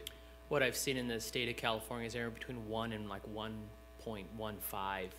It has been, some cities are as high as 1.5, like the cities of Santa Monica. But yes, it's roughly, it's 1 or above is the general mark. Okay, the reason I ask is that Mr. Hensley talks about being understaffed, but when you deduct personnel that live on the Navy base and they have their own law enforcement, you deduct that from our population off base, our ratios are pretty good. The population numbers that I've come up with, about 21,250 people. So we're actually, if we're at 22 sworn officers, we're already above what that standard would suggest. I'm not saying that it wouldn't be nice to have additional officers, but I'm just trying to get down to, what's real. If I understand your recommendation, you've kind of changed it from what your staff report indicates. Yes, sir. Okay, so your idea now is that at least as to the 2 sworn officers, that there would be no decision made as to funding those positions, but they would be re-evaluated at the time of our mid-budget period, which June or July of next year. Is that what I understand your recommendation now is? Yes, sir. And a big reason for the report was just to kind of bring to light the potential resources that the police department may need in the future as a result of these medical cannabis dispensaries in our city, on how it may impact our traffic as well as narcotics enforcement and doing these compliance checks and business checks and making sure that, that these businesses are in compliance with all of our state laws or city laws and so forth, as well as education and training, prevention within our schools. So I was trying to think in terms of the future, because it does take 6 to 9 months to hire a police officer. So before we get too far into the hole in making a decision, there is that downtime to finally fill that position as well. You make a very good point. But I think that you've also come to the conclusion that maybe it's a little early to determine, because in your report, it's hard for me to understand that 2 sworn officers to do traffic and narcotics would all be related to cannabis-related businesses. And until we have a bit of a track record, how do we know? Correct, and in knowing how many actual businesses we do finally approve within the city, whether it be just the 2 we currently have or as high as 8 to 10. Well, and medicinal there's more accountability, shall I say, yes. Self-enforcement. Yes. That may not be the case with recreational. Correct. So we're still in the medicinal stage, and we're not sure exactly when we'll start accepting applications for recreational. So I think what the sentiment I'm hearing, at least among a couple of members, is that we hold tight on our sworn officers. Now, I'm going to need a little bit more convincing on the technical services support that you're looking for. How much would that position be dedicated to cannabis-related activities? I would say at least 50% of the time. When you include the actual background checks they will be doing, as well as the live scanning, we currently have background checks being conducted by a company known as HDL, but that would become an in-house function within the police department, and should be an in-house function of the police department, as well as the live scanning, the billing for live scanning, all of the in-house information that we have to contain within our system. So it does it does reach over 50% of the time. So where I'm going with this is that there's going to be a pressure put on your staffing in the immediate future. It's the support services, not necessarily additional sworn officers, until we have a better fix on that. That is correct. And about 50%, is that going to be fully cost recovered through the fees paid? Is that the anticipation? Approximately 50%, minus, as Mayor Pro Tem Sylvia Schnapps made mention, some of the DOJ fees that were required to pay as a result of the live scanning. That would be deducted from the roughly $51,000 I estimated. But as we approve more dispensaries, more and more of that money is going to be recovered. Right now with just 2, it won't be 50%, but as soon as we get more dispensaries approved and they start bringing in more employees, that a majority of that money is going to be recovered. So I'm going to make a motion here. Could I speak to you? Oh, I didn't know that you were... I was hoping to. I was trying to wave my hands. Okay, have at it. Thanks a lot, Mr. Mayor, Chief Salinas. Trying to define this. Number one, proper prior planning provides a lot better situations. If we're not properly developed in the military, well, we'll build ships. That happened before World War II. We'll build ships if we ever get attacked. And guess what? We got attacked and we didn't have the ships built. I feel this is very important, particularly within our town. At the present time, we have a strong need, as you brought out, for the motorcycle officer. I see speeders coming down that street every time that I'm coming through here. And correct me if I'm wrong, I believe a motorcycle officer will probably bring in most of his own pay, would he not, by fines?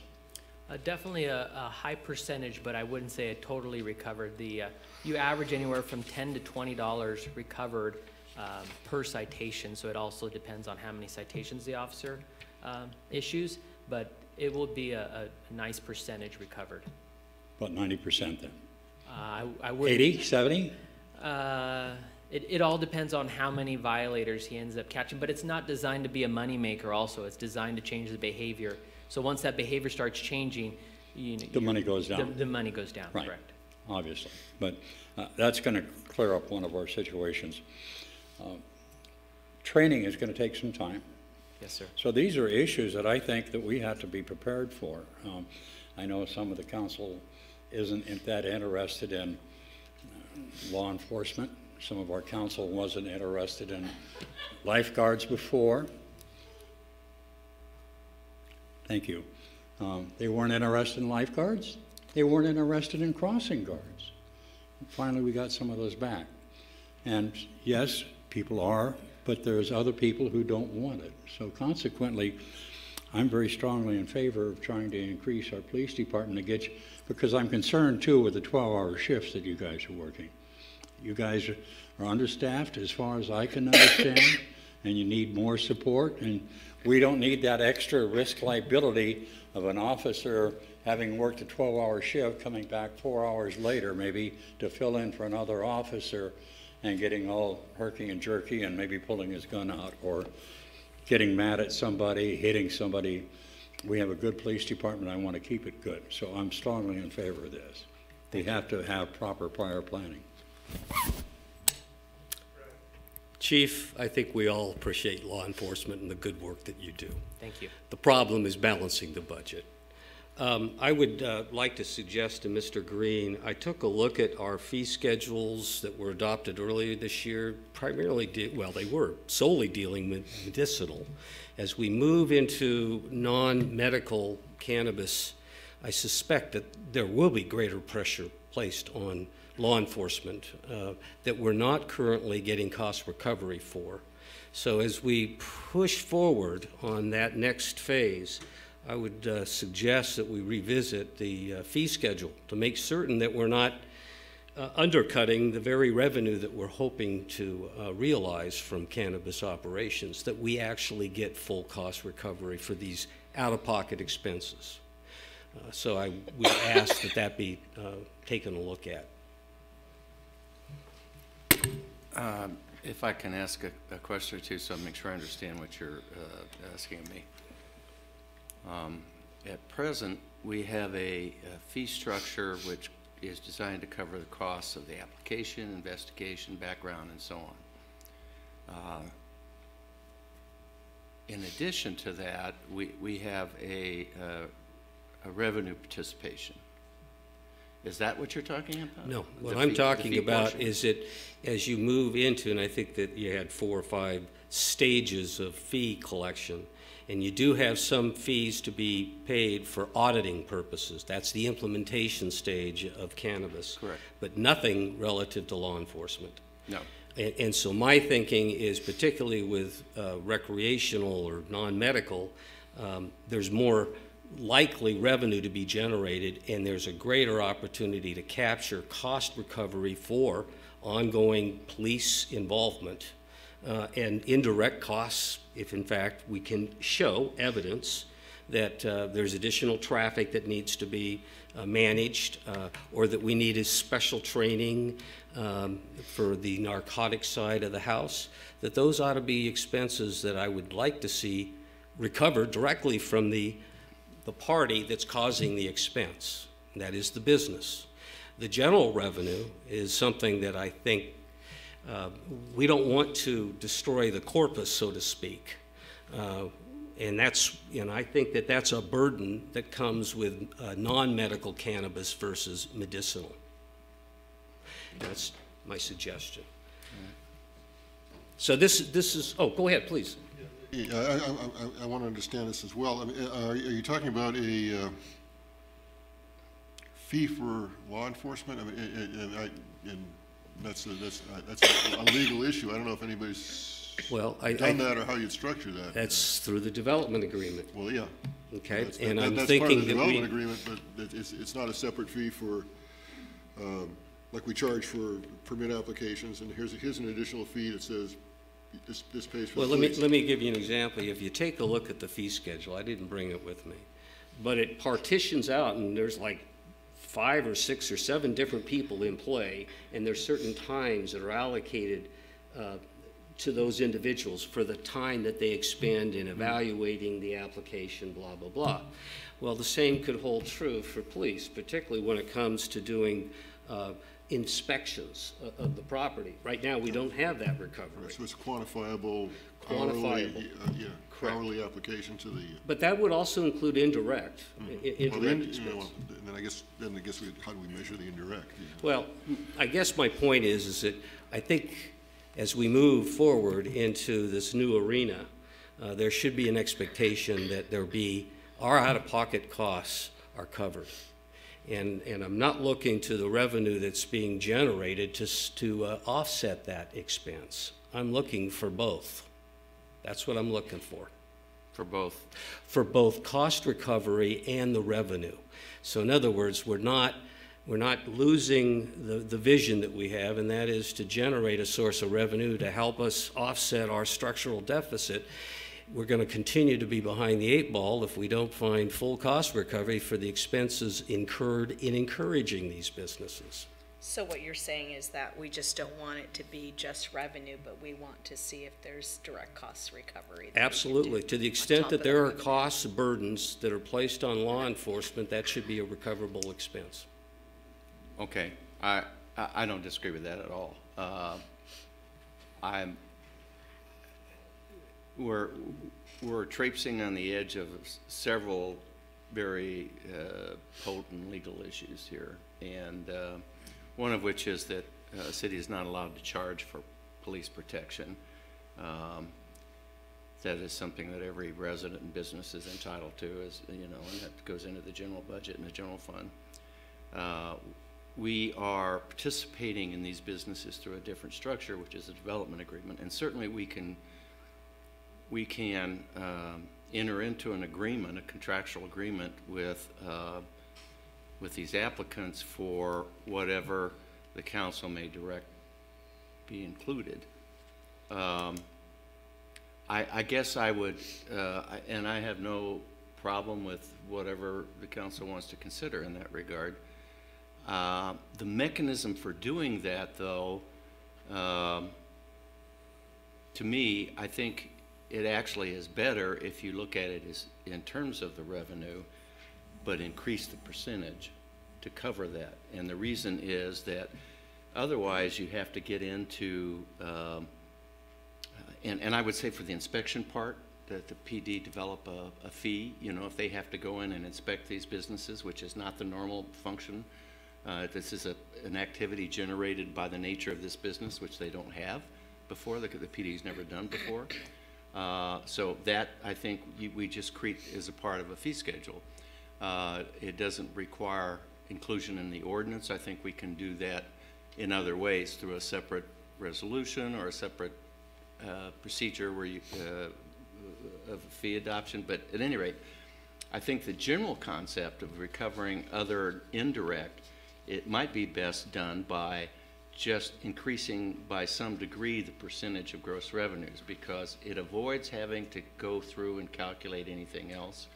It applies the burden in ratio to the level of business that's being conducted, which I think is a fair thing to do. The more business that's being done, the greater burden that's going to create in general upon the police for enforcement. And it is consistent with the rationale that we have already adopted in the agreements for the ongoing percentage. So what I would suggest we do is look at setting firm prices for some of the functions that the PD knows that it has to do. I think that the costs of the background things, that everything the PD has to do is already included in the application fee, which will be the same If you know, as you know from reading the ordinance, basically they're treated, they have to meet every requirement and every background check and every restriction that applies to a medical. So the burden on the police department really wouldn't be significantly different. So I think we're going to cover that. It's the post opening I think you're really trying to recover here. That's correct. And so I think number one, what we do is we identify those specific things that the police department will have to do as a regular routine, and we develop a fee that is applied for that. Secondly, we quantify in some manner the degree of which enforcement, general enforcement will increase, and then we pay for that by some additional increase in the revenue sharing for the reasons that I stated, which is proportionate. It seems to spread the burden in an effective way as opposed to a flat fee where a small dispensary may be a third of the impact that a very large one would be. Anyway, that would be my recommendation, that we think about that. I think that all of that can be done through the implementing resolution. And so I think that those are very good ideas and very good things that we ought to be bringing up when we adopt the resolution. As you know, we have a time frame problem with respect to the ordinance. Correct. Which is we have to adopt that. Well, I'm going to say some things that are generally true, and I'd have to spend a lot of time to explain why they're specifically maybe deviations, so I'm not going to get into that. But basically, we need to adopt our ordinance before 1/1/18. If not, and if the state commences to issue licenses on 1/1/18, which it has the legal authority to do, although I doubt the practical ability to do, and we don't have an ordinance, then they will decide for us a lot of the issues that we want to retain local control over. So I'm very intent, and I had a long meeting today with the Chief of Police and Mr. Stewart about delays in things, getting into the issues of his concerns about knowing more about what the burdens are going to be on the police department and so on. And one of the potential solutions that seem to work is a potential modification of the ordinance, which this is a good time for me to mention to you, because it will relate to exactly what the chief is talking about. And what he would like to see, and I think Mr. Stewart and Mr. Kinney and I, who were all present, would support this structure, is adopting the ordinance before the end of the year with a proviso that no licenses will be issued under the ordinance for a period of 6 months after it becomes effective, unless the city manager determines in his discretion that it doesn't need to continue that long. And that would allow the city manager to work with the police chief to determine, are we meeting the burdens on his department through existing things, or does he need longer to adjust or to come back to the council and talk about what he needs or whatever. But if the city manager determines a month or 2 months in that we don't need to delay any further, then we could begin issuing licenses. We felt like that was a balance between the chief's public protection issues and the intent of the people in adopting all of these initiatives and the city's own revenue needs. So unless the council objects strongly to that concept, it was our discussion. I was going to do this a little later in the presentation, but this is an opportune time. I would revise the ordinance to include that proviso, and then that's what you would see on the first meeting of December. So I'd appreciate some direction if that works for the council, or if you just, what your pleasure is. Yes, thank you, sir. Yeah, Mr. Green, so where I'm hanging up is leaving it at the sole discretion of the city manager. I'd prefer there be a city council action. However, I guess the question is, if we pass the ordinance contingent on further city council action, does that create a an implementation problem that runs as afoul of state law. It's not any different than would be the case with the city manager. It's the same implementation thing. The reason I did it that way is because we wouldn't have to take the time to agendize an ordinance a revision. It could be done, you know, quickly. But if the council prefers that, I'm trying to figure out what the implementing trigger would be to bring it back to you. You know what I'm saying? I guess the city manager, if he makes the same determination, would then place it on the agenda, and it would be your decision. But I'm trying to figure out how to make that work. Well, just process-wise, I feel better if rather than leaving leaving that big decision in the hands of the city manager, if it seems like there should be a council action in there. Well, I understand that as presently, the way I was looking at it is the ordinance as presently drafted just authorizes adult recreational facilities. There would be no further need for the city council to take any action. The police chief was uncomfortable with that. He wanted to see what the experience was with the medical facilities, so that he would have some idea of what the burden would be on his department and the public safety concerns that might arise. But I didn't want to delay the implementation of the ordinance any longer than absolutely necessary, because the council, if it approves it, will have given its desire that we get on with it, if you will. So the council then would say, well, we'll live up to 6 months delay on it. That would be your exercise of discretion, and all you would do is you would just leave it to the city manager to find out, to determine if it could go faster. You presumably, if you would have authorized it, you would have authorized it to come into play immediately. So I didn't see that we were taking anything out of your hands. It was just ameliorating the fact that there was going to be a delay, so that we could take that delay out of the picture as fast as possible and implement what the council's direction would be. But that's a council's call. Yeah, that was my thinking. No, yeah, I understand the argument. It's just the process seems a little strange. And if it has to come to the council, that's what, 2 weeks, and it's, you know, I don't think that makes or breaks anything. All right. Well, then, can the rest of the council? I mean, is that the direction? Well, if I was the one answering this question that I posed to you, you'd say it's not on the agenda. We shouldn't be discussing an item that isn't agendized. Well, this is direction, and it relates to the exact issue that we're here, which is the burden on the police department and whether he needs staffing. Okay.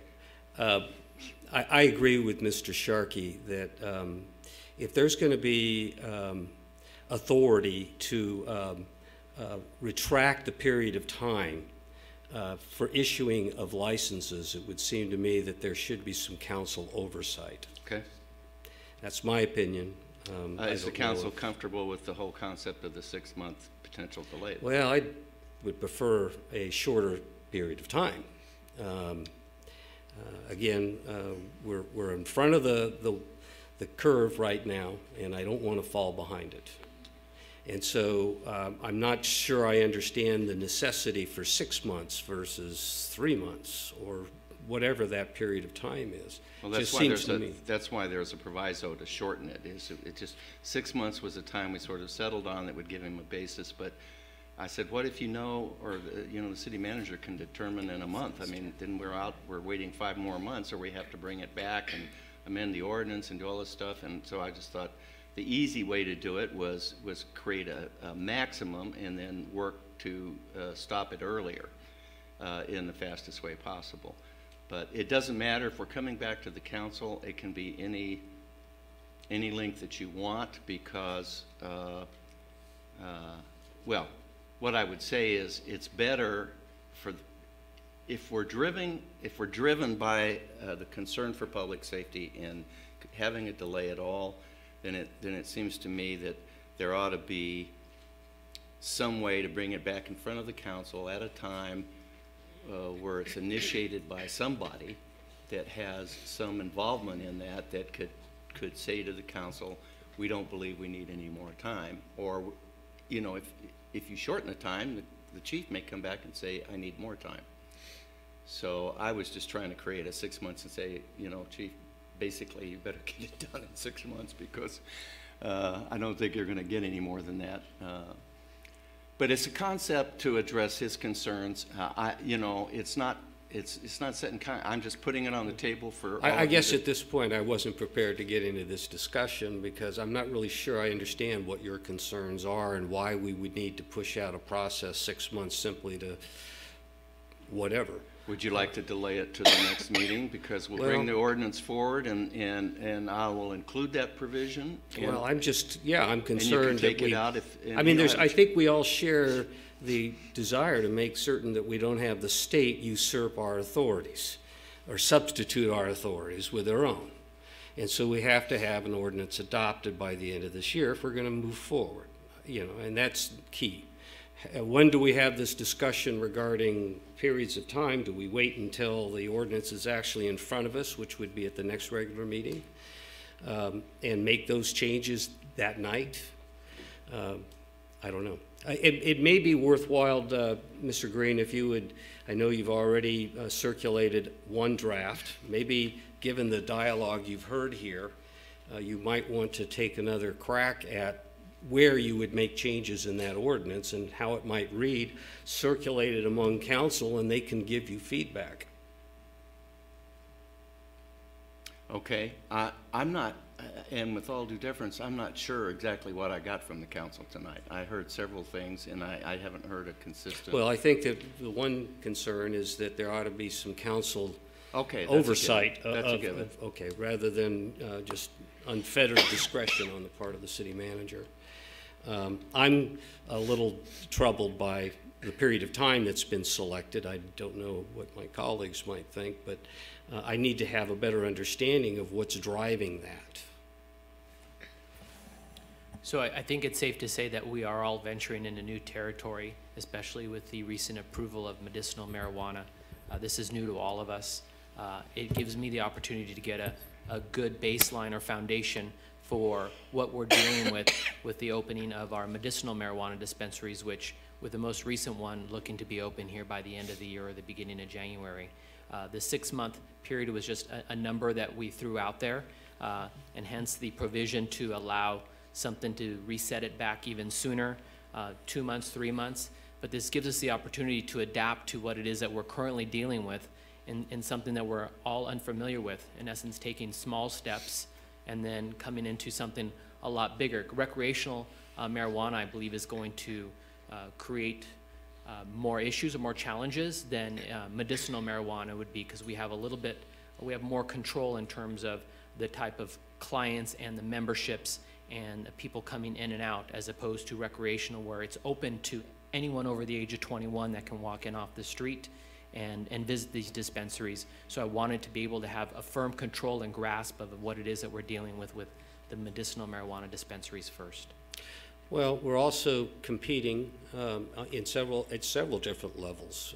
There's a desire to get in line for state licensing, and if we are withholding any kind of certificate of approval for that duration of time, it may mean that we end up losing potential business. So maybe it's not a matter of delaying the issuance, it's having an effective date, or that it's a temporary issuance until such time as blah, blah, blah, blah, blah. In other words, it's like Willy Wonka and the golden ticket. You know, the golden ticket is there, but you can't cash it quite yet. That's what I'm more interested in, so that we are showing that we're moving forward, even though we're doing it in a, I guess, a systematic, cautious manner. I just don't want to lose the opportunity for those businesses. I don't even. I would be opposed to a temporary license structure. I think there are tremendous problems with doing that in terms of the state licensing scheme. And also, I don't know if it's fair to the licensees, because they're going to have to move forward with a great deal of expense to get their license and to secure facilities. And if a license is temporary and it could be rescinded in 3 months, then it leaves them. Okay, let's simplify this. How would you like to proceed? And I'll offer that to you, Mayor Pro Tem, but I know that you're kind of conflicted in this whole discussion. And so I don't know how to engage you in the discussion. Yeah, I'm trying to figure this out as well while Okay, the so attorney's been speaking. can we get to some sort of a point where we... If I may, I think we've kind of lost track of what we're doing. We're talking about adding police officers.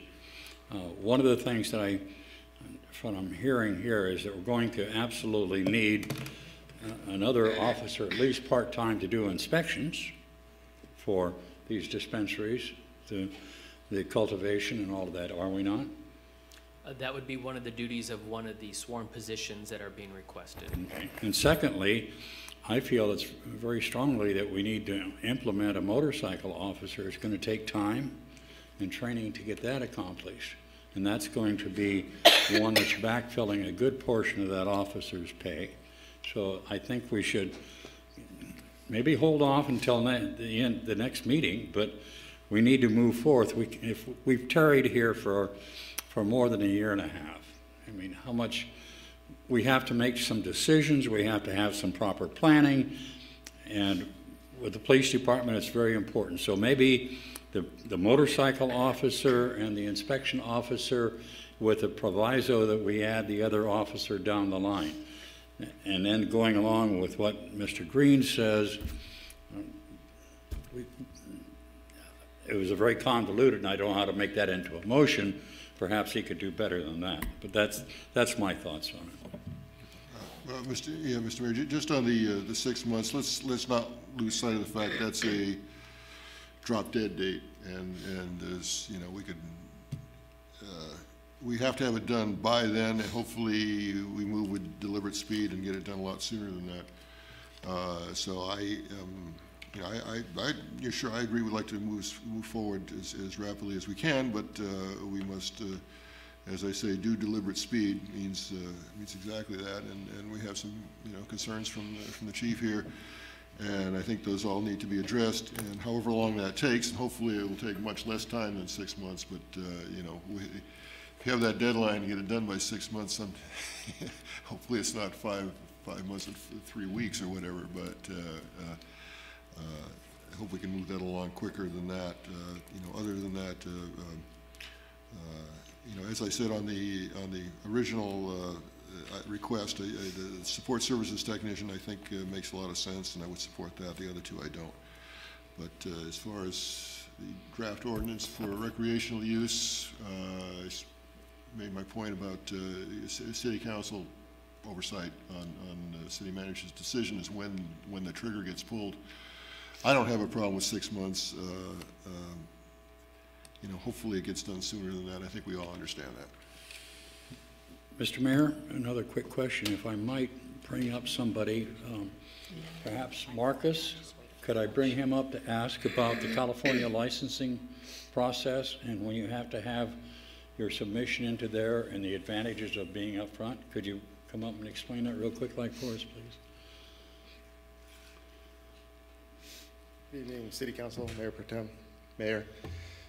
Yeah, actually last week on November 17th and the 18th, I had the opportunity to attend the marijuana business conference at the Las Vegas Convention Center.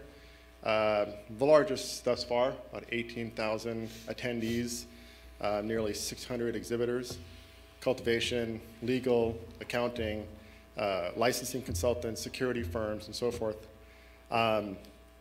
Put it in perspective, they're estimating that the business is going to be $6 billion by 2021. But at the same time during the conference, California released the emergency regulations, which we all expected to happen before the end of November. They did it last week. And in that, they did give us, the industry, 6 months, really, up until July of 2018, to comply with Mercursa regulations. There are some regulations that they're not going to kind of waiver on, but for the most part, there is some leeway. They are going to have the application process beginning in December, so you can submit an application. But there are certain requirements that aren't going to be enforced, like they might call it selective enforcement, until July of 2018. I haven't thoroughly vetted and read the emergency regulations, so I can't go much more into it, but I do know that there is some leeway with respect to dual licensing requirements up until about July of 2018. But the emergency regulations are out there, and I'll continue to review them as well. Any other questions I can answer, I'll be happy to. I just got a copy today for the first time. 115 pages for retail. Mine's 120. Yeah, 99 pages for cultivation, so it's, but they did a great job. They finally addressed the application fees, which a lot of us were curious about. One of the things that I should have mentioned is that Mr. Stewart has made the point to us in this meeting that that we can take the applications effective January 1, and that the application process at minimum really is going to take about 4 months. So this delay may not actually be a delay if we're lucky at all, and at maximum it would be a delay of 2 months. And it may not, even if we don't shorten it up at all, we may not get anybody approved before the 6 months runs out, but it's going to be right in that area. So, you know, I don't think council should overstress about the delay, because we'll take the applications, we'll be moving on them, we'll be ready to act on them as soon as the time period runs out. It's going to take a minimum 4 months, Mr. Stewart says. Am I correct, Mr. Stewart? And possibly longer if we get, you know, a bunch of them in at once. So I don't think it's going to be a major delay one way or the other. And just as a note, the state will begin accepting applications in December once they get this 5-day comment period done with from the emergency regulations on November 17th. But again, for the applicants that are approved locally, they can start. The ones that don't have local approval yet, in other words, the issuance of a permit, they can't apply until obviously they have that. So we won't be applying, or exactly my clients won't be applying until they have their business permit from the local city first. Maybe you know, because I haven't had time to get into it, are they're giving any kind of preference towards those who are already open as medical? They are. They do have a priority review process. I don't know how they've addressed it in the emergency regulations, but I do know that they've had a priority review process. They'll give priority review to those applicants that are already in business that may not have, for example, business licenses at the local level, but they definitely will provide priority review for those that do have local approval.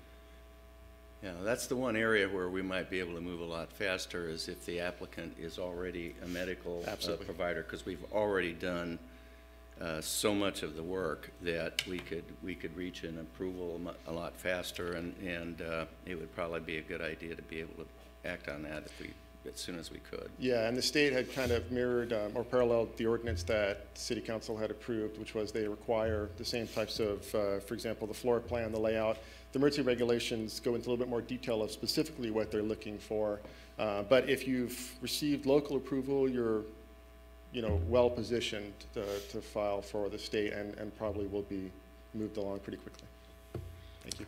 All right, thank you. All right. Okay. Oh, more? Would you like me to make a motion, perhaps? Or do you want more discussion? No. Well, the motion could only be addressed to the specifics on the agenda, which would be the... Yeah, which okay. I'm suggesting that we hold off on the police until we get more information, and to re-agendize for next month, for the next council meeting. We're not in a huge rush, but I think we're in somewhat of a need to start moving forward, and it appears that we need more information to establish this. So I move that we re-agendize this for next council meeting. Do I hear a second? So the motion would be for this whole discussion to wait till the next meeting. I'll second that. Okay, let's have a roll call, please.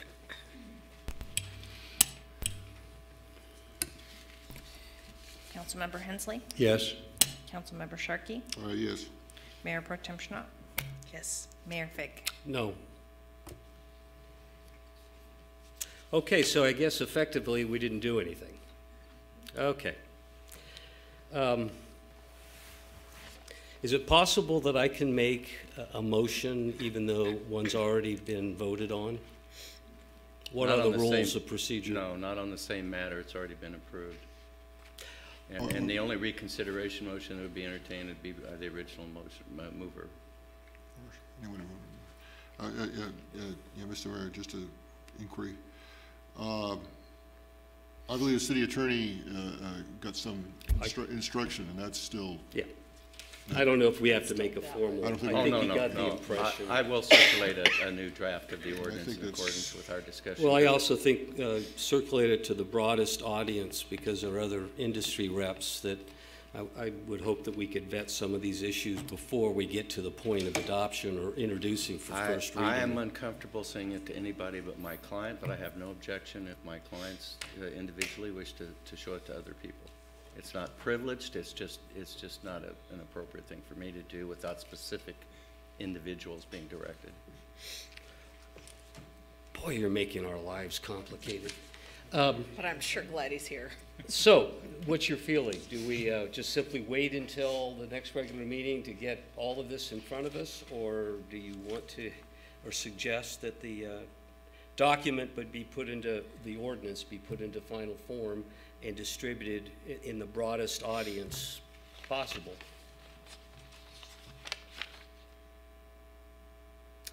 Okay, so I guess that means it's your call, Mr. Green.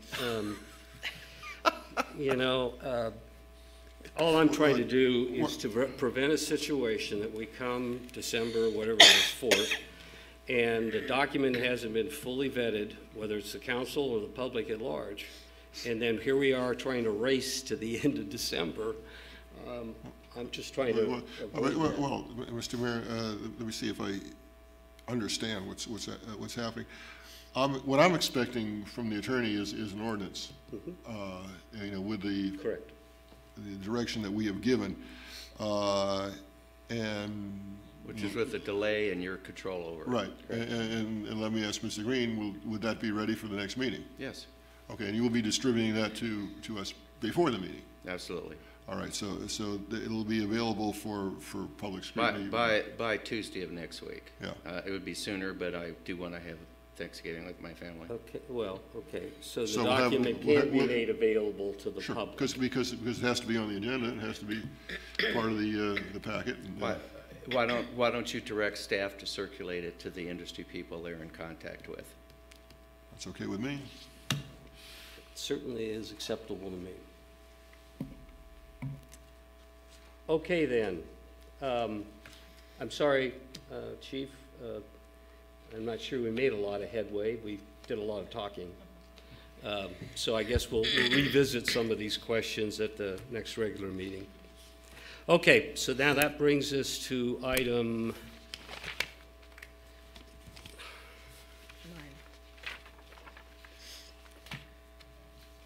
9. Okay, 9A, I'm assuming, Mr. Butler, this is yours? Yes, thank you, Mayor. Mayor, members of the council, back on June 5th, almost 6 months ago now, you had a brief discussion about appointing, or who you were going to appoint to the Ventura County Air Pollution Control District Advisory Committee. At that meeting, you decided not to reappoint Mr. Randy Johnson, who has served in this capacity since at least 2012. He is no longer a resident of the city and no longer has the business here that he used to own in the city. So the thought was, let's open it up to someone else who, preferably is a current resident of the city. We did that, and Michelle ran that process for us. We got one application, and that came from Mr. Mark Andreezy. He is a Port Hueneme, I believe, Hueneme Bay resident. I think he is here this evening. Yeah, stand up for us, Mr. Andreezy. And he is a independent marketing consultant. His resume was provided as part of the agenda materials. In light of the time, right now I'm not going to go into a lot of detail on either Mr. Andreezy's resume or the APCD board itself. It's just an advisory committee to the Air Pollution Control District Board itself. There's no compensation for this appointment, but he would represent the city of Port Hueneme on the board. So staff's recommendation is that you appoint Mr. Andresi to this position, and that would be staff's recommendation. We're available for any questions that you may have. Questions? Motions? I do have a couple of questions. So the term would end up being like a normal term that the air pollution control district has, or do we have any input as to the term of this serving? I'm going to ask the city clerk to bail me out on this one. I think it's just the same term that the board establishes. Yeah, that's correct. It's a 4-year term that they establish. And so are we within a 4-year term right now? So, well, what would happen is they would, right now Randy Johnson is still on there because until we filled that position. So at their next meeting, they will appoint whoever the council recommends. For the remaining term of what Mr. Johnson has? Yes. Okay.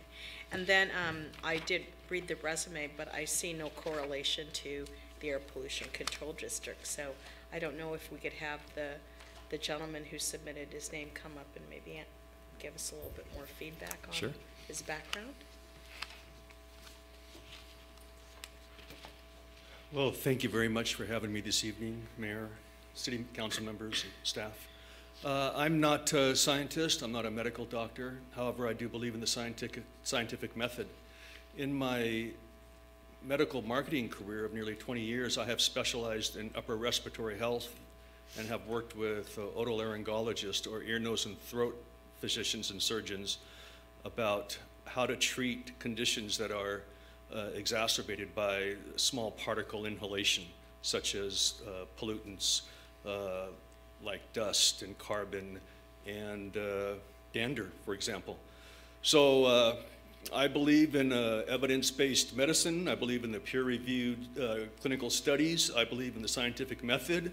I believe in clear skies. I grew up in the San Fernando Valley in the 60s, so anybody who's familiar with that knows that there were huge improvements since that time based on primarily automobile restrictions for pollution. And so I think I would represent the city of Port Hueneme well and be punctual and try to add something to the dialogue. Okay, right. Thank you. Thank you. Please. Mr. Andresi? Yes. Before you go, I mean, this is the committee that actually does all the work for the APCD. They do reserve a place for a medical practitioner, and I mean, it seemed like you would fit in with that as well. But you're not. I know you're not applying for that seat. That's a different. No, I'm not a medical clinician whatsoever. No, I'm just a medical marketer. Yeah. Oh, okay. But you understand that end of the business. A lot of what this board deals with is the rules on industry and how industry is affected. And Mr. Johnson, of course, was involved with the automobile testing and that side of it there. I've no doubt in your capacity to learn that, but you do understand that that's what this job is.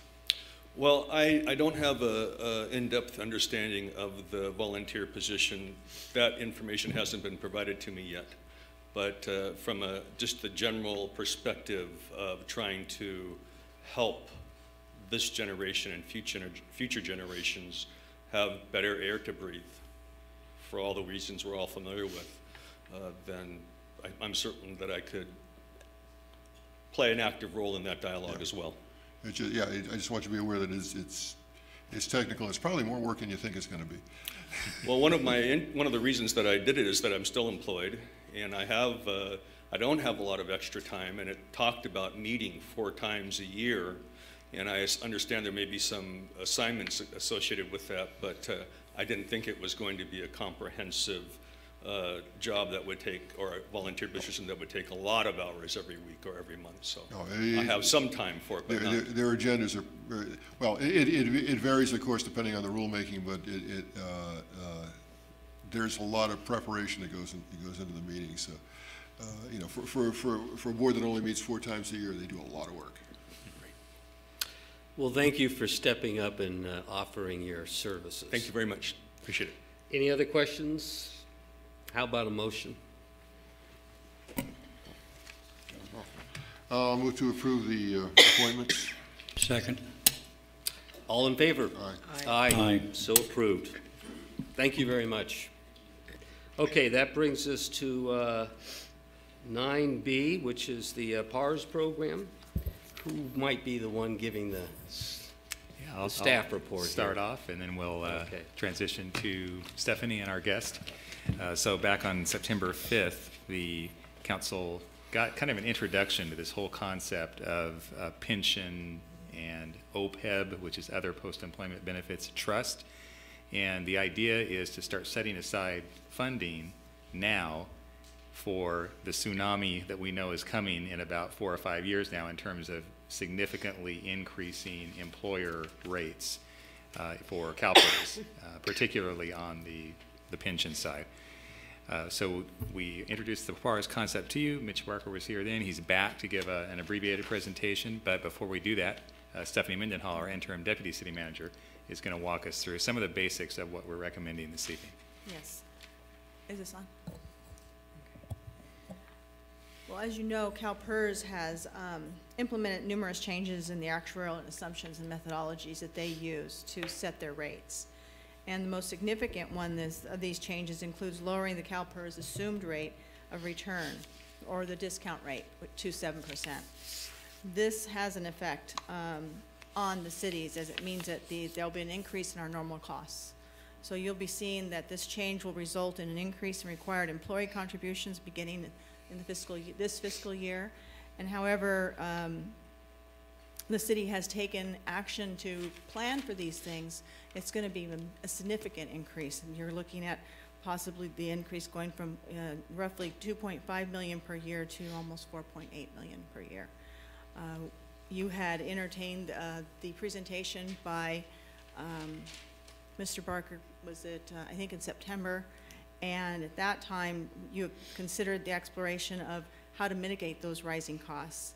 And so one of the options was to establish an internal revenue code section 115 trust, which for our pension obligations. And what the recommendation of the council, for the council to consider tonight, is that we enter into this program utilizing the Services of Public Agency Retirement Service, or PARS, to pre-fund the pension and other OPEB costs. You will need to authorize the city manager to execute the related documents, as well as there's a recommendation of the city council to approve initial deposit of $2 million. The funding for that would be coming from the Economic Contingency Reserve, as well as the water, wastewater, and solid waste water funds. Any questions? Questions of staff? Mitch, why don't you come on up now and give your presentation, then we'll have more time for any questions that may be there. This is Mitch Barker from PARS. Thank you, Mr. Mayor, members of the council. It's a pleasure to be back in front of you again. As mentioned, I was here September 5th. Got one thing different this time around. For the first time in a long time, my wife's in the audience, and she gave me some advice. She said, be brief. So I will follow her wise counsel again. Presentation is before you. Next page. Just a reminder, we are one of 3 companies working together to bring you this program. PARS, we're known as Trust Administrators. We do the record keeping. The technical term is the accounting. Over 250, as you'll see a little lower there, over 250 agencies have joined this 115 trust. It is IRS approved, and we've got to make sure it stays compliant. 2 of the agencies that have joined are City of Camarillo and also Ocean View School District in Oxnard. The trustee is U.S. Bank. They are the custodian of the assets. They hold the money. And our investment management partner is Highmark Capital, who does a very good job.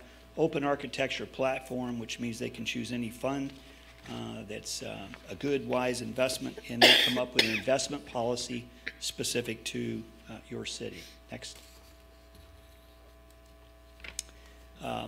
Over 72 cities have joined this same trust, as you can see. Many of these cities you'll know and identify with. Next.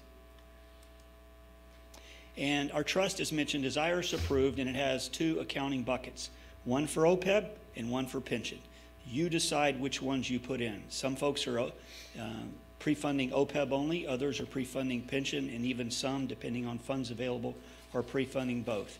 Pre-funding is just a word that simply means setting aside money in reserve, although it's inside a trust. So it's walled off and it's protected from creditors. Probably the feature I like best on that slide is bottom right. No cost to set up, no fees charged until assets in the trust. So we wanted to make this as user-friendly as possible. You adopt it when the time is right, and you fund it when the time is right and funds are available. Next. OPEB, which is also known as retiree medical benefits. As you see there, your unfunded liabilities are $2.1 million, and the goal is to lower those liabilities by putting money into the trust. If you do that, you get a higher rate of return called a discount rate, which lowers the liability significantly by at least 30%. Next. A couple of reasons why it's important would be line 2 also, contributions into the trust or assets that offset the liabilities. I've had folks say, well, if I just leave the money in the general fund, aren't I good enough? No. GASB says you have to put the money into an irrevocable trust for it to count as an asset offsetting an unfunded liability. That's why we're recommending that you do that. Next. Let's talk about the pension program side of the equation. We call it pension rate stabilization. Next. CalPERS came out with some numbers in July. So anyone can look these up on the CalPERS website. It shows your unfunded liability at $28 million. Your funded ratio is 71%. The 2 key numbers are the next 2. Your contribution rate this year is $2.5 million, and it's going to, in 7 years, $4.8 million, which is a 90% increase. I don't know of any city's sales tax or property tax that's growing that fast. It's just not happening. But you need a tool, a fiscal tool, to help you deal with this increase, and that's what we've brought before you today. The idea is to give you a place to set money aside when available, invest it in a strategy that can hopefully earn a greater rate of return than your general fund, and that money is accessible at any time. As you see, the percentage average going up is 90% over that period of time. And it's primarily related to, as Stephanie mentioned, they're lowering the discount rate from 7.5 to 7. They're phasing that in over 3 years. And once that's done, they're mentioning that they're probably going to go to 6.5. Next. This slide represents the miscellaneous side of the equation. Your contribution there is going to go from 1.6 to 2.9, a 77% increase over 7 years. Next. And safety is going to go from 0.9 million to 1.9, about 113% increase. So collectively, quite a large number. We want to give you a tool to hopefully deal with that. Next. You have local control over the assets, meaning you decide how much you put in, when you put it in, how much you take out, when you take it out, and what's the risk tolerance level. The only restriction is money in the OPEB bucket can only be used for retiree medical expense, and money in the pension bucket can only be used for pension. Those are GASB requirements. It helps to stabilize this whole process because the returns are potentially going to be greater than the general fund, and when you need that money in 3 years, 5 years, or 7 years, it will be there to help you make your payments to CalPERS. As mentioned, it's a rainy day fund. If an emergency happens in a year or 2, and you say, we need the money we put into that trust to help pay our bill to CalPERS, you may access it at any point in time. Next. It also addresses the pension liabilities for GASB 68. That's key. You want to continue to move forward on lowering liabilities. And speaking of that, the credit rating agencies, Fitch, Moody's, and Standard & Poor's have all said this is very much of a positive program. Why? You're setting money aside. Think of it as a savings account, almost on steroids, and it's there for your use, but it's improving your balance sheet, which is important. And it's also improving your funding ratio, which makes the retirement system more sound for Port Hueneme. And then the 8th thing is that diversified investing. The California Government Code says if you put the money in irrevocable trust, you may diversify in a prudent manner. You choose the risk tolerance level. That's the city's call. Next. Continue for ways. Tori's not here, so we're going to go through these. Keep going. Next. Next. There's one back. There's 5 risk tolerance levels at capital appreciation, which is most like CalPERS. It's about a 75% stock, 25% bond portfolio. It earned 14.07 through September 30. That's 1 year. And over 5 years, it's earned 9.6. The one that excites me most on here, the conservative one. For only 15% in stocks, it's earned 3.88 over 1 year and 3.7 over 5 years, compared to most general funds are earning 1%. So you have the opportunity to earn almost 4 times the general fund for not much risk in a trust that's liquid that you can get to at any time. That to me is pretty exciting.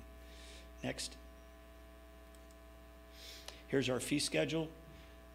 PARs, again, there's no setup fee. There's no asset fee until you put money into the trust. Once there is money in, we start out at 0.25% of assets on a sliding scale going down as the assets build.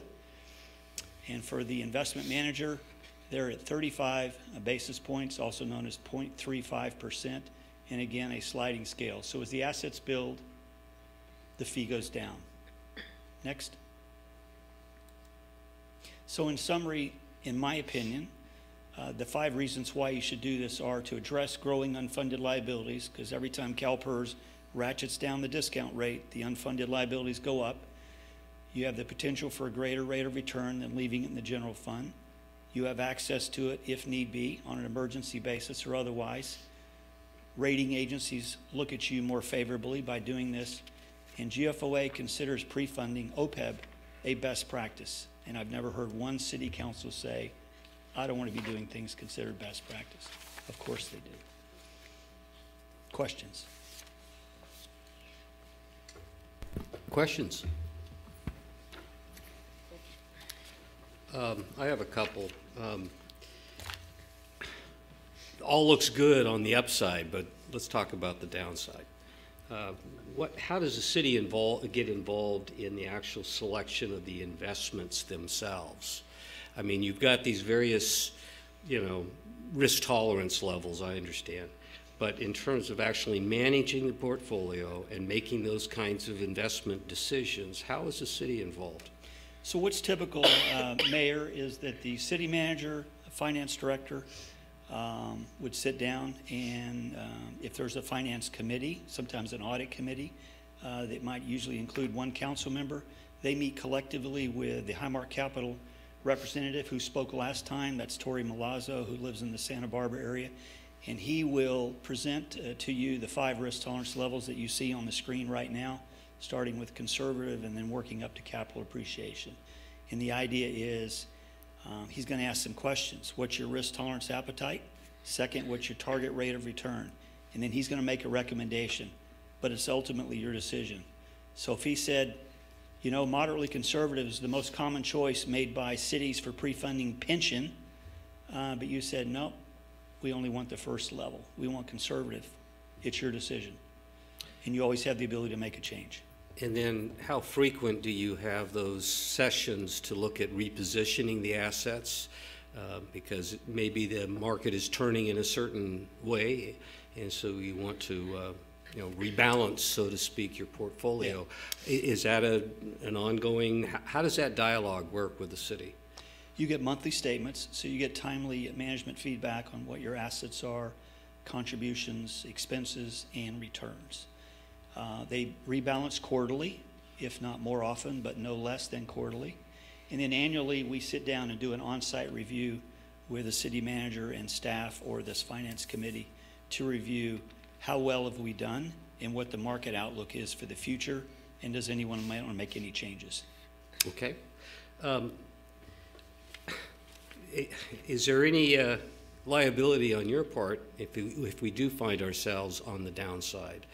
In other words, a reduction in the fees, in fact, that we're losing money. What allowance is made in that event? Well, let's go back to 08. GASB 45 came out in 04, and it got rolling in 07.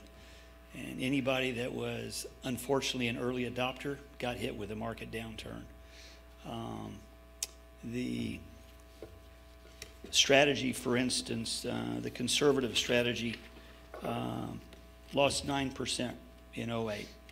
So, and these are available in the presentation that I gave last time, but I tried to condense things this time. So that was the third worst stock market year ever, but it's an indicator of how bad it could be. It came back the next year 15%, so fortunately the market came back. The bottom line is there's no guarantee on the funds. They are not protected.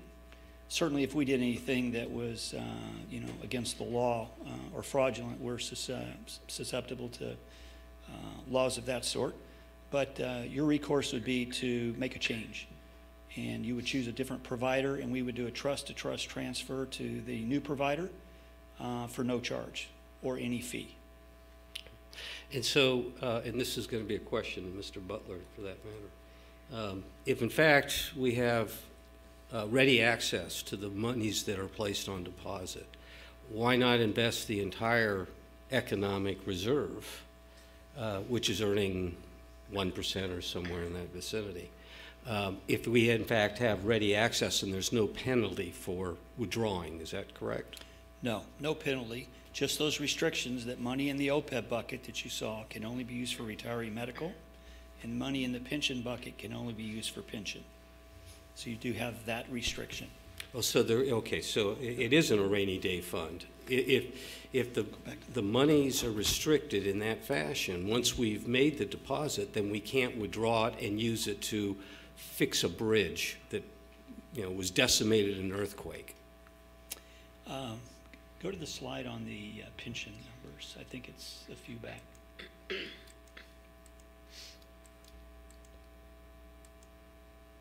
One more, yeah. So your employee contribution amount on that slide is 2.5 million, correct? Let's say you had 3 million in the trust. And let's say you use 2 million out of your general fund to go solve a problem, whatever that may be. And it severely impacted your ability to make your 2.5 million to CalPERS.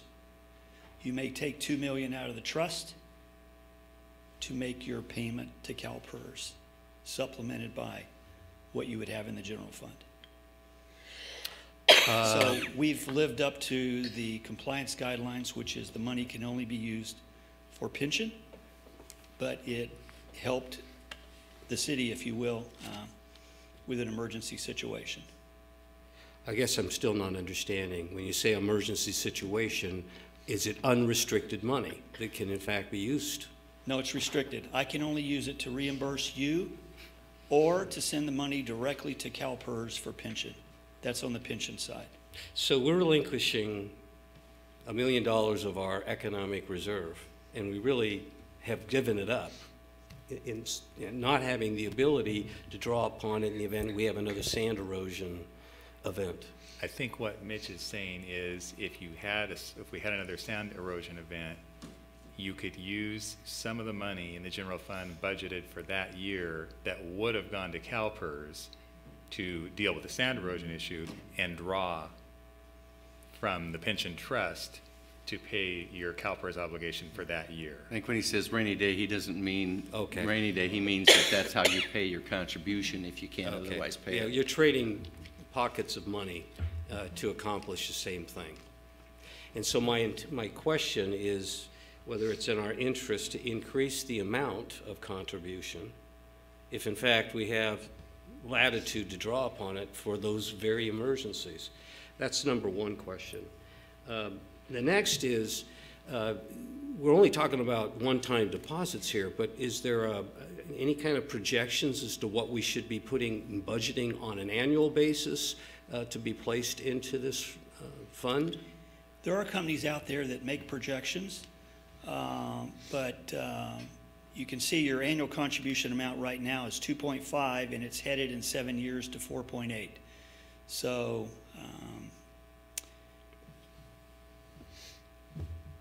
studies could be done that would show exactly what the number would be, assuming a particular investment rate of return. We don't do that. That's what actuaries do. I have seen some funding policies out there that are pretty good, and let me share a few of those with you just to give you some ideas. I believe it was Silly of Alameda that said their funding policy was, we're going to take the realized year-end surplus of the budget and we're going to put in 50% into the PARS pension trust. So if they had $1 million left at the end of the year, 500,000. I wish we had that problem. Yeah. A second one is they are reducing their reserve policy from 20% to 15%. That's another option. And that 5% drop they're putting over into the trust, because really this is another form of reserve. It's just in a trust and it's restricted. I like that one. As you may know, GFOA recommends 2 months. Divided by 12 is 16.6, so 15 is pretty close to 16.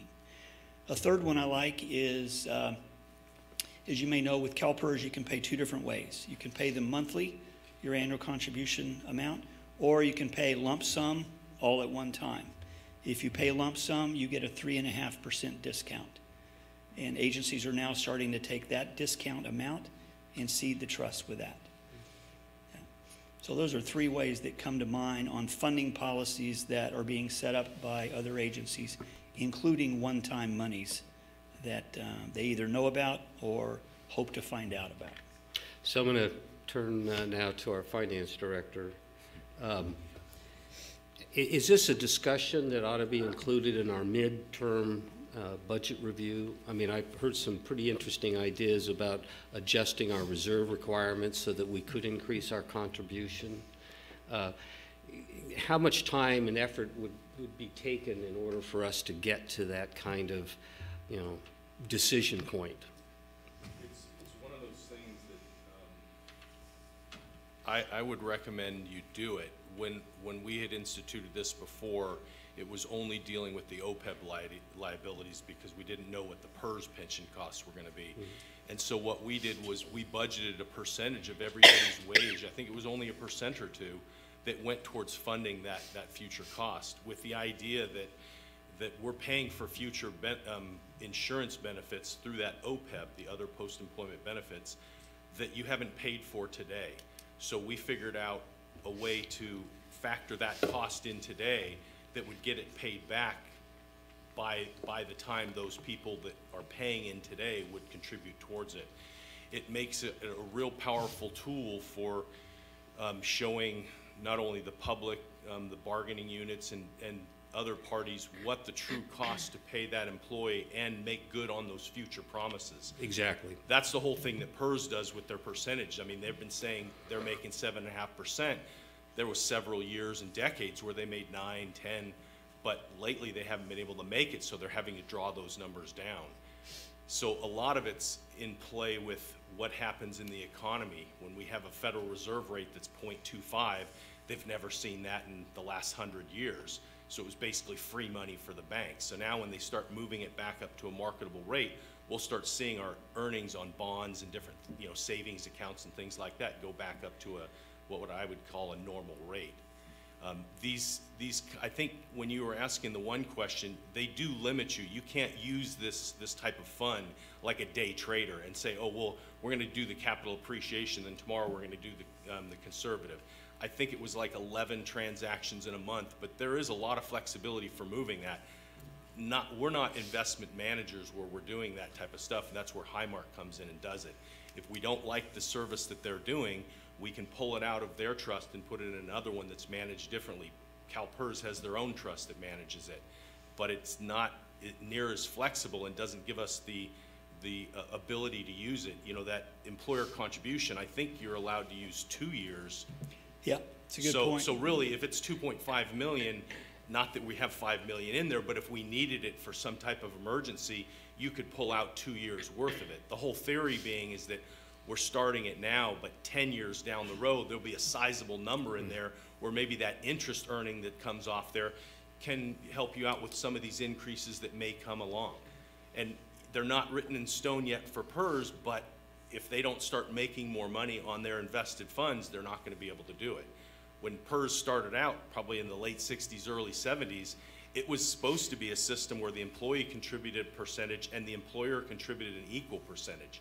Most of the people that were in the know at the time said that equal percentage won't work with a defined pension plan, meaning they could calculate what those benefits were going to be out in the future.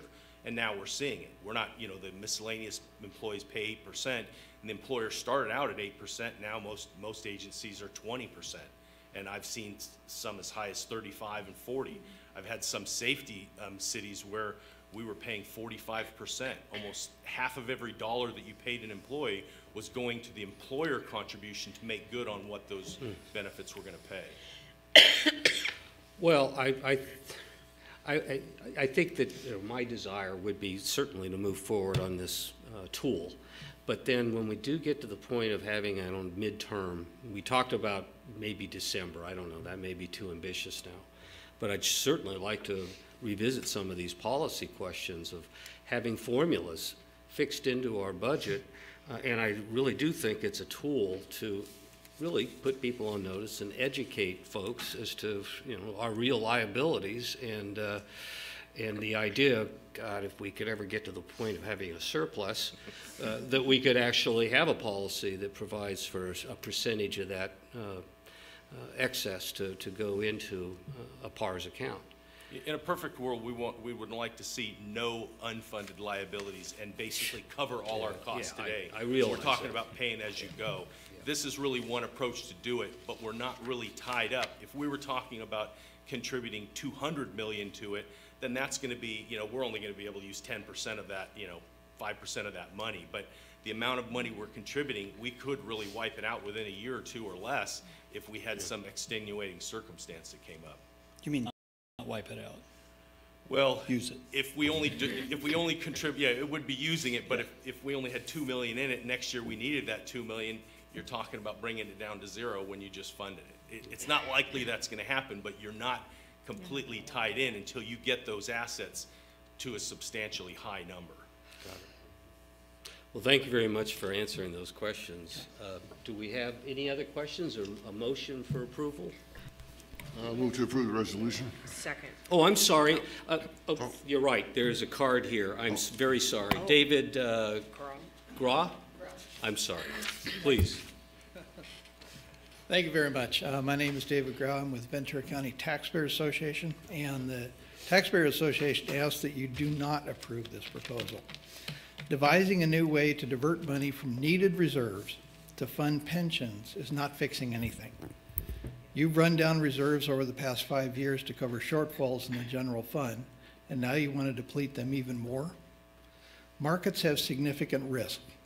Reserves are intended to provide needed funds for contingencies and therefore should have the least amount of risk.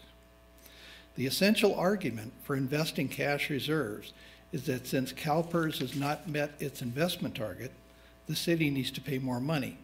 And to do that, the city is going to invest in the same stock market that CalPERS does to make up the difference. The city would be making a classic mistake if it agreed to invest needed reserves in the stock market today. You are watching the last 8 years of the bull market and saying, let's jump in. And PARS claims the city can exit risky investments for safer ones, quote, at a moment's notice, can only be viewed as foolhardy. You're now going to become market timing experts? So many cities have lost so much money trying to do business as investment experts. If the city wants to solve the pension problem, it should solve the problem directly and not dive into market speculation, hoping for a quick fix. The question then becomes, would elected officials be violating their fiduciary responsibility by dipping into reserves specifically set aside for contingencies, such as water, wastewater, and economic development, in the misguided hope that the stock market will pay for pension promises? We remind you of your fiscal policy statement in the budget document. Quote, the City Council is committed to maintaining general fund reserve balances at appropriate levels to protect city assets, assure availability of cash to meet short-term obligations, address unforeseen events, and avoid future debt. Ventura County Taxpayer Association asks that you don't sign up for this very expensive and risky PARS program. Thank you. Thank you very much. Okay, I'm sorry, we kind of lost the flow there. I heard a motion? Move to approve the resolution. And a second? Okay, let's have a vote, please. Have a roll call. Councilmember Hensley? I vote no. In accordance with the Ventura County Taxpayers Association, this is a lot of 2.5 mil, it looks like, that we're going to put out here, or whatever the balance is. This is coming out of our own reserve. I think it's a good idea, but we should be shopping around. If we need to shop around, just on one sales or two sales presentations, I just can't feel that I'm sold on it. I want more information. No. Councilmember Sharkey? Yes. Mayor Pro Tem Schnapp? Yes. Mayor Fick? Yes. And may I add something here? Oh, absolutely. Okay, so I didn't mention it when we had our guest speaker up here, but several months back, this body actually approved that the reserves were going to be held at a different standard. They were going to be a lower reserve policy because we had actually set aside a lot more money. So when we changed that reserve policy, that left some money in reserve that wasn't necessarily accounted for in terms of a rainy day fund. This is where we're going to park that money. So just to let everybody know that it's not taking necessarily out of the reserves like how we've had it, but with the adjustment for the policy that this board had, it's going to serve a purpose. So thank you. Also, just to tag on to that, is that at one time we had a 50% reserve requirement covering 6 months of costs of the city, which is unheard of. Fortunately, it allowed us to weather some pretty choppy seas, but we adjusted that downward to 25%, which is a 3-month coverage. That's still higher than most municipalities. So here we're talking about $1 million out of a fund right now that's about 4.2 million, somewhere in there. So we're still higher than what most agencies have, which is a 15% reserve. So I'm pretty comfortable that we're not putting ourselves at risk. We still have a healthy reserve that's unencumbered and non-committed. So anyway, I appreciate that comment. Okay. Let's see, we're now at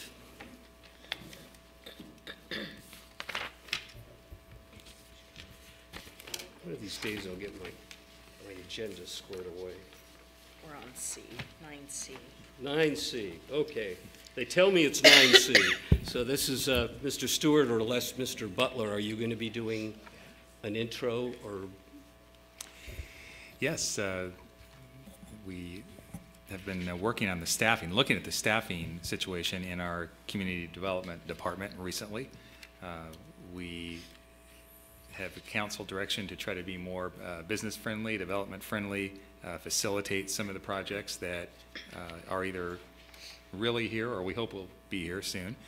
And so as part of that, along with just staff transition over the last 2 years, really retirements and folks leaving for other opportunities, we asked an outside firm to take a look at the staffing needs in our department. Tony Stewart is going to lead off, talk a little bit about what that company found and what they're recommending, and then I will be wrapping it up as it relates to specifically to the director position. So with that, we'll turn it over to Tony to start off. Great. Thank you, Mr. Butler, and good evening, Mayor and members of the council and what's left of the audience. So this evening, I wanted to talk to you a little bit about staffing within the Community Development Department. So as you're aware, the department up until recently had been put under recently the purview of the deputy city manager as the director, and that position was actually director of several departments, including community development. As you also know, that we've had quite a bit of turnover and then reassignments. We heard from a retiree earlier this evening at the beginning of the meeting. We've had a lot of reassignments with regard to our existing staff. We've had new hires such as myself come on board. So quite a bit of just juggling positions and duties and whatnot, and so we thought that it would be best to have an outsider come in and take a look at our organization, basically, see what was working, what was not working. So we hired the Anilta group, and Tim Dismura, who is sitting behind me here, worked with staff. He interviewed all of the full-time staff in the department, including myself, again, just kind of get a feel of, again, what was working, what was not working, what improvements could be needed. And that report is in front of you this evening as an attachment to the staff report that came with this particular item. Most of those are going to be, most of the recommendations are technical staffing type projects that Rod and I will go ahead and work on. But there were a few items that will eventually need to be vetted out a little bit more thoroughly. And two of the ones that we wanted to discuss tonight, again, the one Mr. Butler will talk about in a little bit, and then the other has to deal with the idea of our building and safety staffing. Previously, we had a full-time building official. It was in-house, not contract. However, the former director, prior to leaving, in part of the overall downsizing scheme of the organization, felt that it would be acceptable to contract out all the building and safety services. And so right now we use a firm called California Code Check, which was actually just recently sold to a much larger firm. And through that, we were budgeted a part-time building inspector at 16 to 20 hours a week, part-time Monday, Tuesday, and Wednesday only. And then all plan checking services and building official needs were basically routed out of the city into that firm's offices outside of town. So that's presented a few problems, though, for us that we've discovered over the years. In fact, you heard one of those complaints this evening, that somebody who asked for an inspection on a Thursday or Friday cannot get one at this point. And for many of our business owners, for our homeowners that are doing projects, if they can't get an inspection, they could be delayed several days. In fact, you have a letter in front of you, hopefully, that was submitted by Louis Aguilar, who is the development coordinator up at Mandalay Village Shopping Center, our largest developer in town. He's got a lot of projects going on right now. And he's been voicing his frustration since I've come on board. Mr. Butler and I have had many meetings with him about just the lack of coordination, the lack of building and safety availability, because it's just not here. It's not budgeted. In addition, I provided a chart within the staff report that shows that the actual workload has been steady, and we do have, for instance, the Ashkar project should get underway with development here within the next, hopefully, 6 to 12 months. We do have, to some extent, the dispensaries. Hopefully, we'll get the hotel project up and running in the next couple of years. We also have a couple of city projects that the city council has brought up that they'd like to see either started up, such as a rental inspection program, or restarted, such as our home rehab program, which has been put on hold because we, again, just don't have the inspection staff to go out and inspect these properties. So overall, again, we do see a real problem with the customers here in the community being served. So I went ahead and working with the Anilta group and looking at our budget and with regard to our finances, took a look to see what it would cost to bring back a full-time in-house building official position. And the purpose of this position would be more of what we call a working manager type of position, where this person, just like before, would be responsible for inspections, some minor in-house plan checking, such as tenant improvements up at Mandalay Village or solar systems, smaller residential projects that could be handled over the counter as opposed to be sent out for a 2 to 3 week turnaround time in our out-of-house plan check services, and also provide the building official needs and determinations that we sometimes do come across on our day-to-day basis. And so looking at our past salary range, which is not, just within the last couple of years that we've lost our last building official because of due to retirement.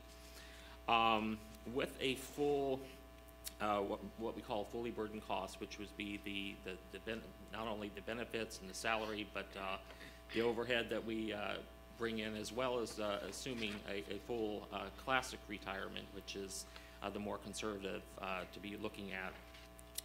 We found that the overall cost would be between $128,600 to approximately just under $150,000. However, keep in mind right now our budget is $150,000 for our 16 to 20 hour part-time contract service. So even at the top of the range, which we would not be hiring at, the impact of the budget would be effectively zero. But if we hired lower, we could save up to approximately $19,400 a year, and that would be, again, direct savings to the general fund. So again, and that would be just based on the actual general fund savings. But keep in mind also, as we discussed it and several other items this evening, there would be also other costs coming back in that would be recouped, such as, again, our dispensary inspection costs. If we do establish a program with regard to, again, the rental inspections, we assume that there would be a cost affected or basically brought in as an application type fee or an impact fee that again would also offset some of the costs. So this $19,400 could actually be even a greater amount that we would see a savings of. So our recommendation this evening with regard to this would be to instead of using continuing to use a contract building inspector at a part-time basis, to go ahead and hire another or rehire, I should say, or replace our in-house building official position at full-time level, again, to bring in the customer service levels that our community has been demanding as of late. With that, I'll go ahead and turn it back over to Mr. Butler. And one of the items that we also looked at as part of the study was the leadership of the department and its location within the organization. You'll recall that I think it was late 2015, longtime director Greg Brown retired. That was going on around the same time when a lot of other employees were retiring, and there was some downsizing related to the budget. In that environment, Carmen Nichols stepped forward and said she would ride herd over development services, at least in the interim. She did that for over a year. Development services was then folded under the deputy city manager position. When Carmen left, I obviously had to take a look at the responsibilities of that deputy position and whether it made sense to continue to have that individual overseeing such a wide range of departments, including development services. The conclusion that I came to, even ahead of the ANILTA study, was that we really, I believe it would be in our interest to go back to an organizational model with a director of community development. Not having a director and a deputy director, but having just the one director level position overseeing that department that would then become an independent department once again. So that's one of the recommendations that we're making as part of this study. My recommendation would be that Mr. Stewart be named the director as part of that process. Again, we're not creating a net new position. He would become director, but there would not be a deputy director position any longer. And the department would then go back to being an independent department with that director reporting directly to the city manager. And I know it's maybe hard to believe because a lot of times city managers hire consultants and then say, here's what I want the study to say. But in this case, I stayed out of it. I did not interact with Mr. Dismura on what I wanted on this issue or any of the other issues that came out of the study. But his recommendation mirrored what I was thinking, which is it makes sense for us now to have a director position. And I feel confident with Mr. Stewart's performance during the time that he's been here, especially the way he's really jumped in on the cannabis issue, but even a lot of other things that he's dealing with as a department now in making that step to the director level. So that would be my recommendation on that part of the study. I do stand in support of the other recommendations as well. It may be a challenge, like it is in a lot of situations right now, to find a good full-time in-house building official when the economy is good, when growth is happening, development's occurring, which it is now in a lot of parts of Southern California. It becomes more challenging to find those individuals.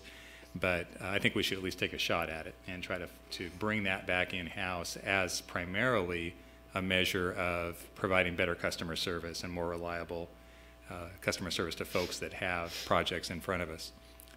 So with that, I think we're ready to move those recommendations and or make those recommendations. We do have Mr. Dismura here if there are any questions about the specifics of his methodology on the study, who he talked to, and how he came to his recommendations.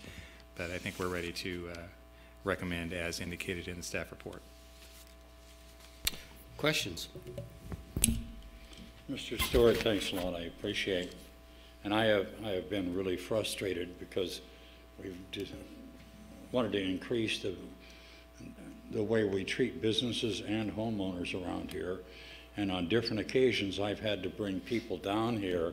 One fellow moved up here to Hueneme Bay, installed a $15,000 heater and air conditioner, but he couldn't get it approved for 2 weeks.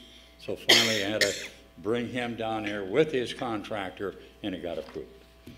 Likewise, there was the brothers El Carnitas that took them almost a year to get their beer and wine license, even though in the city and the county, and other issues that we could have moved on much faster.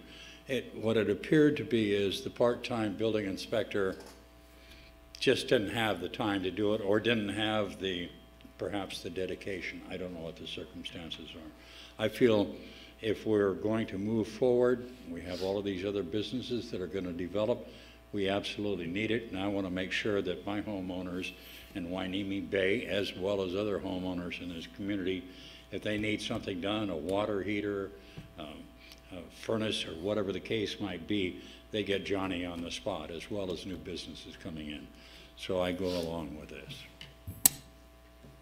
One thing I might ask, there's not going to be people lollygagging around drinking coffee or at the water cooler half of the time. Well, first of all, this is only half a position, so we're not actually adding any bodies here. But no, the idea is that there's sufficient workload that we're, in fact, right now there is. And again, part of what you mentioned earlier is that it's not that our inspector has that she can't do the job. It's just the fact that she doesn't have the tools to do the job. One, because she's only here part-time, but two, because the plan checkers and the building official that she's coordinating with are out of the area. And so she doesn't have the immediate ability to work with this, whereas having somebody in-house, again, could be out there. They're available 5 days a week, but they're also available to come in. We assume that they're going to have the wherewithal that they can come in and look at the plans and understand what's happening and do all the coordination right there at the counter, basically.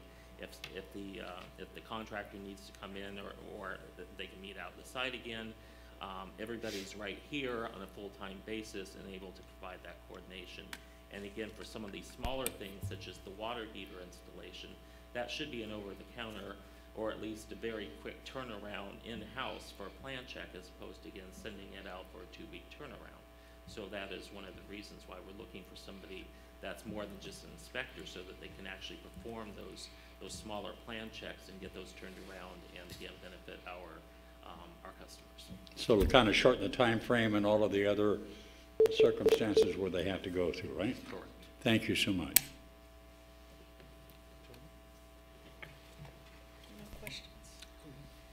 Okay, I'll move to approve the recommended action. Second. Yeah, I was waiting to see if Mayor Pro Tem had any comments. First of all, you know, we have maybe 1 or 2 large projects, but that's, you know, those are bumps in the road. And you can always hire a certified deputy inspector to deal with those particular projects so that you have somebody dedicated to those particular projects. To what extent have you searched out other alternatives? Local plan check, because that seems to be the bottleneck, not necessarily the inspections. It's the plan check process. Has there been any real, you know, beating the bushes out there to see if that kind of expertise is available? And let me give you a little bit of history.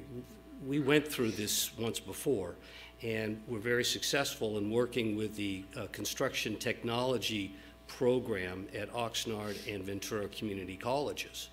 And there are people that, you know, would be willing, and we use them to assist in the very thing that you're trying to do here. And so I hesitate to hire people and put them on the payroll when we have contracting opportunities. And I'm asking, what kind of exploratory work did you do to see that those types of individuals are available? Well, again, we did look at some of the other companies that are available out there. In fact, frankly, we're not exactly happy with California Code Check at this point because of the turnaround, because of the fact that they've been bought out by a larger company who unfortunately doesn't have really a good record with regard to working with building and safety. So I will also be sending out a new request for proposals to some of these firms, because all of the larger plan checks will still need to be dealt with outside of our office. Again, the person that I'm looking to hire is somebody that can do the smaller projects in-house and with a quick turnaround. Well, let me ask you that. I understand that that's not acceptable to have to ship out something for 2 weeks as simple as a water heater changeout. But don't you have personnel in the department that could be trained to do that very thing? Because we're not talking about complicated permitting. Right now, the only personnel I have in my department that work in the building and safety is a newly hired counter technician, as well as another former technician who's assumed more of a managerial role overseeing some special programs, but neither one of them is an expert or even really an employee within the building industry. Well, I understand. The training, there would be a training component, obviously. There would be quite an extensive training component for something like to be an actual certified plan checker, which again is why somebody who's, say, a building inspector isn't necessarily a plan checker. A certified plan checker for these over-the-counter type of permits, water heaters, window change-outs, re-roofing. You're saying that you need to have quite a technical background in order to issue those kinds of permits? For the smallest, no. You can have an inspector. And that's what I'm suggesting. Right. Yes. But again, we're hoping to get somebody in who's also got the building official experience, so that they can answer the questions with regard to that. If they have CASP training, which is the accessibility, that would be preferred, and that will be part of the recruitment flyer, as well as, again, somebody who could handle something that's larger than just a water heater, but say a tenant improvement, which still does have some complicated plan checking needs to it. For instance, we're running into a lot of grease interceptor issues up at Mandalay. These seemingly simple tenant improvements aren't as simple as they really should be, or once were, again, because of code regulations and whatnot. So if we were just limiting it to, say, simple water heaters and solar installations, yes, an inspector could become certified to do those, but we are looking for somebody who is a little bit more knowledgeable and able to do. We also had an arrangement with the County of Ventura for doing plan checking. That was years ago, but the turnaround was in a matter of days, not weeks. And so I guess what I'm saying is that I'm not satisfied that we haven't trolled enough out there to see if we can get local parties to be involved in this process. And again, I hesitate, whenever there's an opportunity to fill a position on a contract basis, I'm going to default to that opportunity. So I can't support where you are right now until I'm convinced that there aren't, other avenues that have yet to be explored. And that's just simply my position. So, did you say you wanted to make a motion? I move the recommended action. I move the recommended action. I second the motion. Okay. Let's have a roll call, please. Councilmember Hensley? Yes. Councilmember Sharkey? Yes. Mayor Pro Tem Schnapp? Yes. Mayor Fig? No. Okay. So that brings us. It's again, I've lost one. D. Oh, okay. It's this is an oral report, correct? Okay. Yes. So there's the Joint Powers Authority. Yes, thank you, Mayor. You'll recall that toward the end of the last council meeting, Mayor Pro Tem Schnapp asked some questions and requested an update on the latest with regard to especially our employment practices coverage through the California Joint Powers Insurance Authority, CJPIA.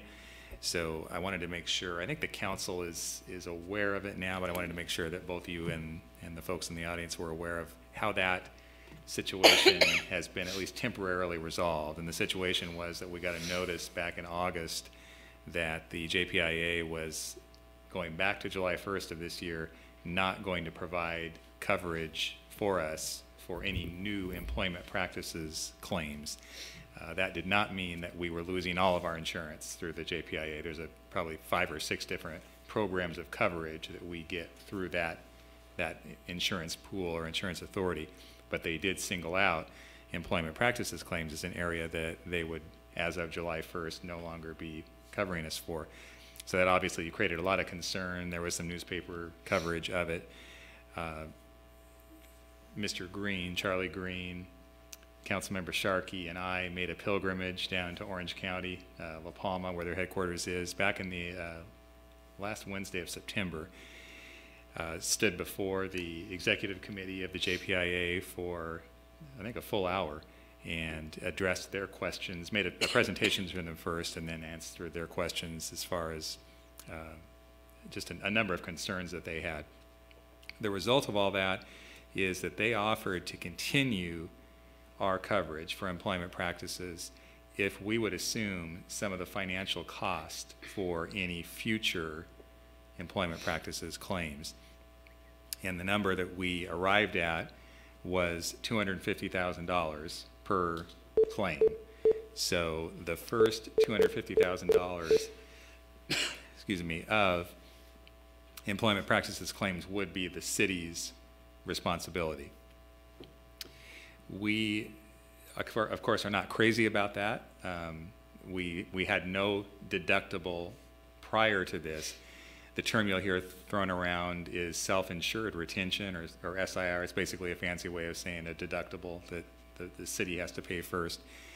The decision that I made in conjunction with Mr. Green, and this was all being done in a tight timeline, is it was better to take that deal for now than have a lapse in coverage, hoping that we don't have any occurrences where we have to pay out anything from city funds, but knowing that it would be better to pay up to $250,000 for any new future claims that come out in an interim arrangement, than get stuck with a situation where we have no coverage, get a big claim that comes in, and then we're on the hook for way more than the $250,000.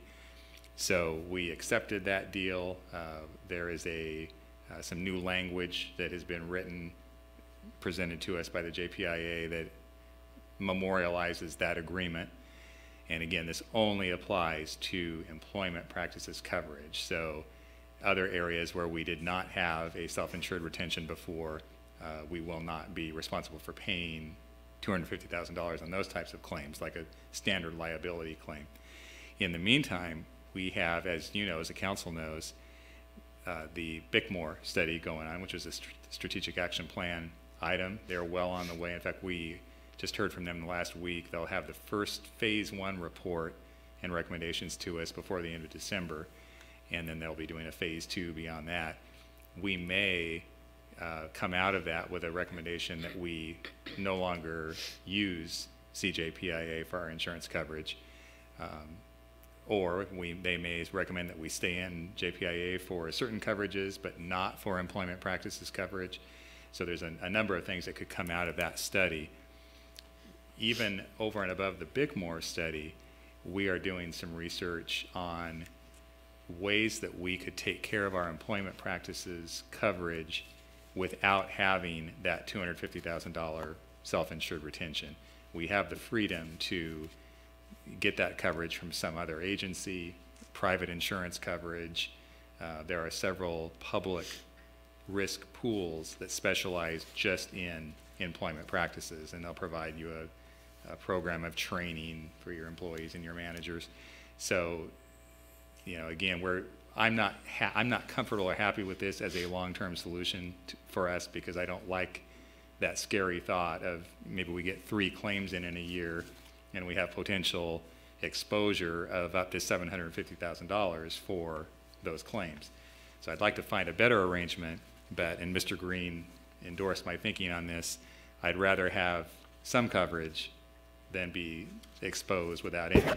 So that was kind of the thought process, and I'm not sure if I addressed the Mayor Pro Tem's concerns on that, so we'll let her speak in a minute. I just wanted to mention one other quick thing on the JPIA front, and I sent an email out to the council on Friday afternoon. Their executive committee did take action at their last meeting to extend our performance improvement plan through June 30, 2018. And this is the plan that the city was put on late 2015, I'm thinking. I actually supported the extension, believe it or not, because I think it is a good accountability measure for us, and it gives us access to some additional training and staff resources from JPIA that we have found to be really useful for us over this, at least the almost a year now that I've been here. It does not mean that we're in any serious trouble with the JPIA in terms of them thinking that we're not making progress. It's just basically some additional training. The mayor asked me over the weekend, what does this really mean? And what is the additional stuff that we're supposed to be doing? It's some additional training for staff, and then Police Chief Salinas is working with them as well on the Lexapol training and safety standards program, which is something that we've committed to do. We just haven't fully implemented it yet. And JPIA is very supportive of doing that and making sure that we're fully implemented on it. So I did not see it as a negative thing at all. It just gives us that additional level of oversight, but also support through June 30th, 2018. So I know you probably all saw that in your email, but I wanted to make sure that you caught it and then I emphasized it. So I will finally stop talking and let the Mayor Pro Tem. Right. So thank you, City Manager, for that report. I think that really kind of encapsulates what has happened, what was reported in the paper, what never really surfaced here, but just giving us that background information of where we stand with CJPIA, and knowing that this strategic plan actually has my name against, you know, what we're doing with Bickmore, and all. Just wanted to make sure that everybody knew where we stood. All right, thank you. Questions? Okay, Mr. Butler, move forward to your next item. Sure. So we just wanted to make an announcement about a community meeting coming up soon. And before we do that, I wanted to make sure that everyone knows that, you know, we've had some real challenges over the last 2 or 3 months with our council meeting. You've heard some weird audio beeps tonight, but more serious than that has been the inability to play back, record and then play back the council meetings that some people like to do, either watch it live or go back and watch the replays. We're working on a long-term solution to that, which will be getting a higher quality, well, let me be careful how I say that, a little more, a different vendor, I'll say it that way, different vendor for our hosting of our website and playback systems. And that's something that will be a team effort. I think we kind of went with maybe the lowest cost the first time around, and we're not going to do that again. We're going to really take a look at performance and reliability this time. But in the meantime, we have joined the YouTube generation, and we have the good. Yeah, it's a low cost solution that's working for now anyway. So you can either go back and watch replays of council meetings. Go to www.cityofporthueneme.org. City of Port Hueneme all run together as one word. You can click on the Agenda and Minutes folder or tab, and then you'll be redirected to the Agenda Center.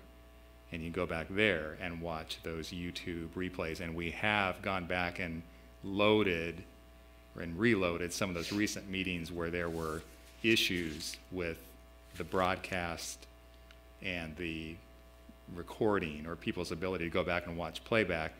We had good video recorded, we just were having trouble with the playback process, so people can go back now and watch those meetings at the city website. And we are now live streaming the council meetings, including tonight, as far as I know, on YouTube. And you can go to www.youtube.com. In the search line, you can type City of Port Hueneme, and then click on the city's name, and you'll be redirected to the city's YouTube channel. So there's a pretty easy process where you set up your own city channel, and I know a number of government agencies that use that because it's just a pretty inexpensive and pretty reliable way of showing your meetings. So that is we don't see that as the long-term solution necessarily, but it's a good interim solution for folks that have been frustrated recently by the inability to watch the meetings either live or go back and watch the replays. So I wanted to make sure we got that information out. And then you know what's really good about that, if I can interject, Sure. is that it gets a different generation as well. So those that might be, watching it online, but for those that are on YouTube, there are quite a bit more people on YouTube, and so nowadays, and so it could possibly get more people interested in their city government. That's great.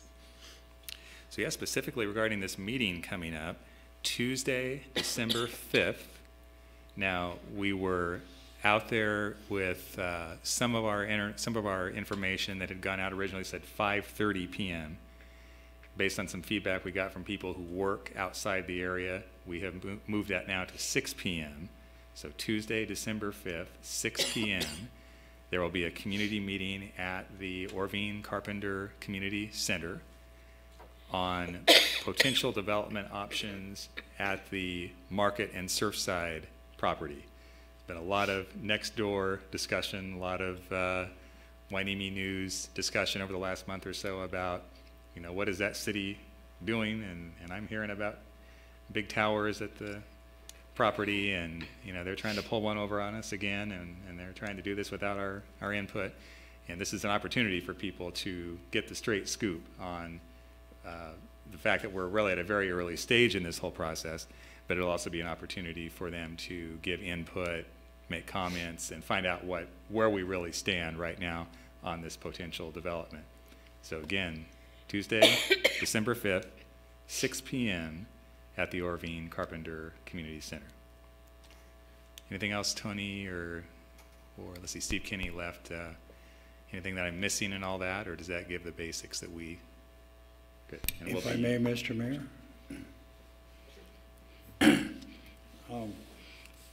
We're talking about the website, and as I remember when we put that $7,500 allocated for developing the videotaping and the website, it looks like we're finally getting to a direction on it now. Have we done anything with the website? Now, I talked to a webmaster. She's younger. She looked at our website and says, you got a good webmaster, but nobody's really redeveloped it to make it more user-friendly. And we had some money set aside for that. Have we moved forward on that, or are we going to move forward on it? Yeah, I think priority number one right now has been the playback system, the broadcast of council meetings and being able to go back and watch the council meetings.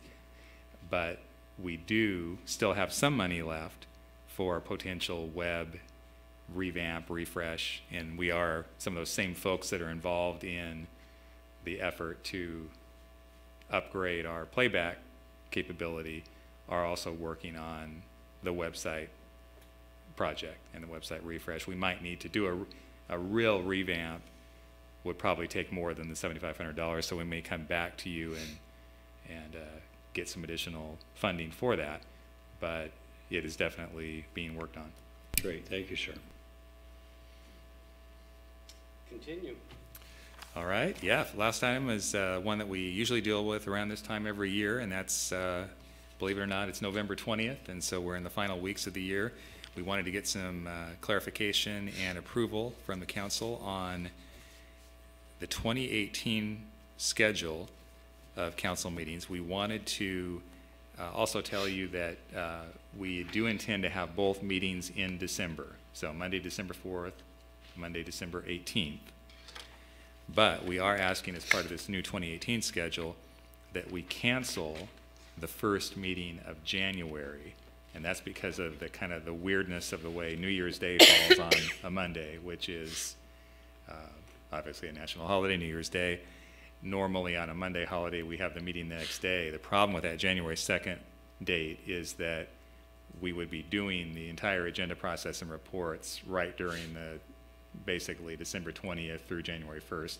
And we have a lot of employees with vacation plans and just not a great time to be trying to coordinate that process. So we'd like to try to survive on just one meeting in January, which would be Tuesday, January 16th, because the third Monday in January is Martin Luther King birthday holiday, Monday the 15th.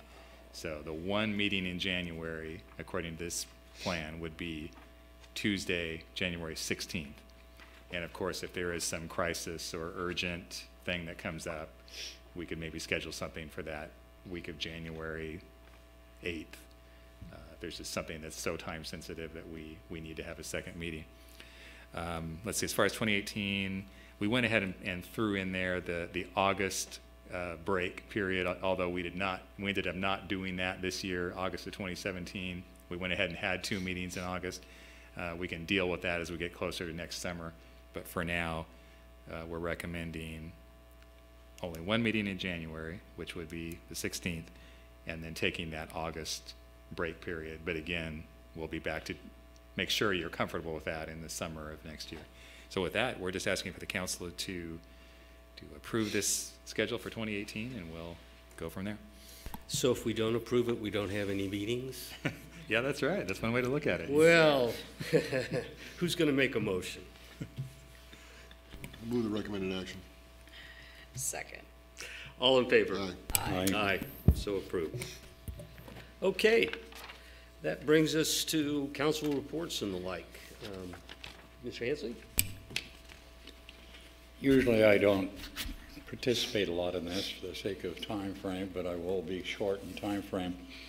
On November the 30th, the League of United Latin American Citizens is going to hold a salute to our heroes for veterans at the Santa Paula Community Hall, Community Center.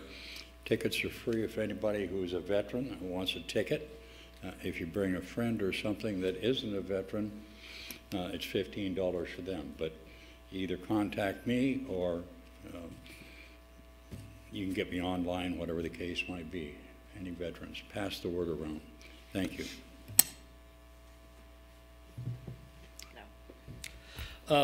Just a point of order, I guess. I don't know what you want to call it. I think we're up for council reorganization. I'm assuming that's the first meeting in December? Yes, yeah. Meeting in December? Yes, yeah, we've got that on our agenda calendar for December 4th. Would it make sense to the council that we take a look at committees at the same time, or do you want to push that over to another date? So we've usually done committee assignments January. However you want to do it. I mean, it doesn't, you have any we don't have to stay to the January, but, you know, if everybody else wants to go to December.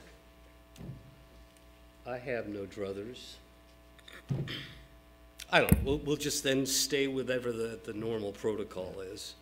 I would like to revisit, and I'm not sure how to say this, the results of our community survey and trying to get a game plan, because time is marching on.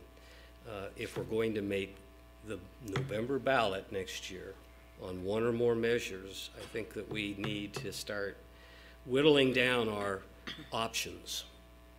And so whether that can occur in December or into January, but see, that's the problem. We keep pushing this thing out, and I'm concerned that, you know, we may find ourselves in a bind if we have to do a lot of education, so to speak, and getting these measures positioned correctly. So I would like to have that as a point of discussion whenever that can be arranged. If December, that'd be great. All right, thank you. Okay, that brings us to open forum. Mr. Rollins.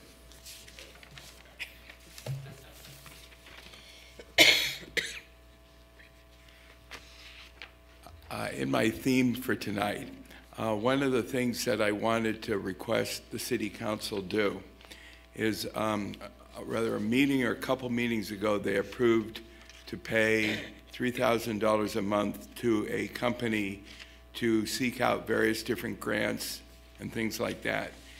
And as a citizen, I would just like to see if perhaps maybe, like Chief Salinas does so good, the monthly report, we could get like a little monthly update on how they're doing with the money that we're spending out.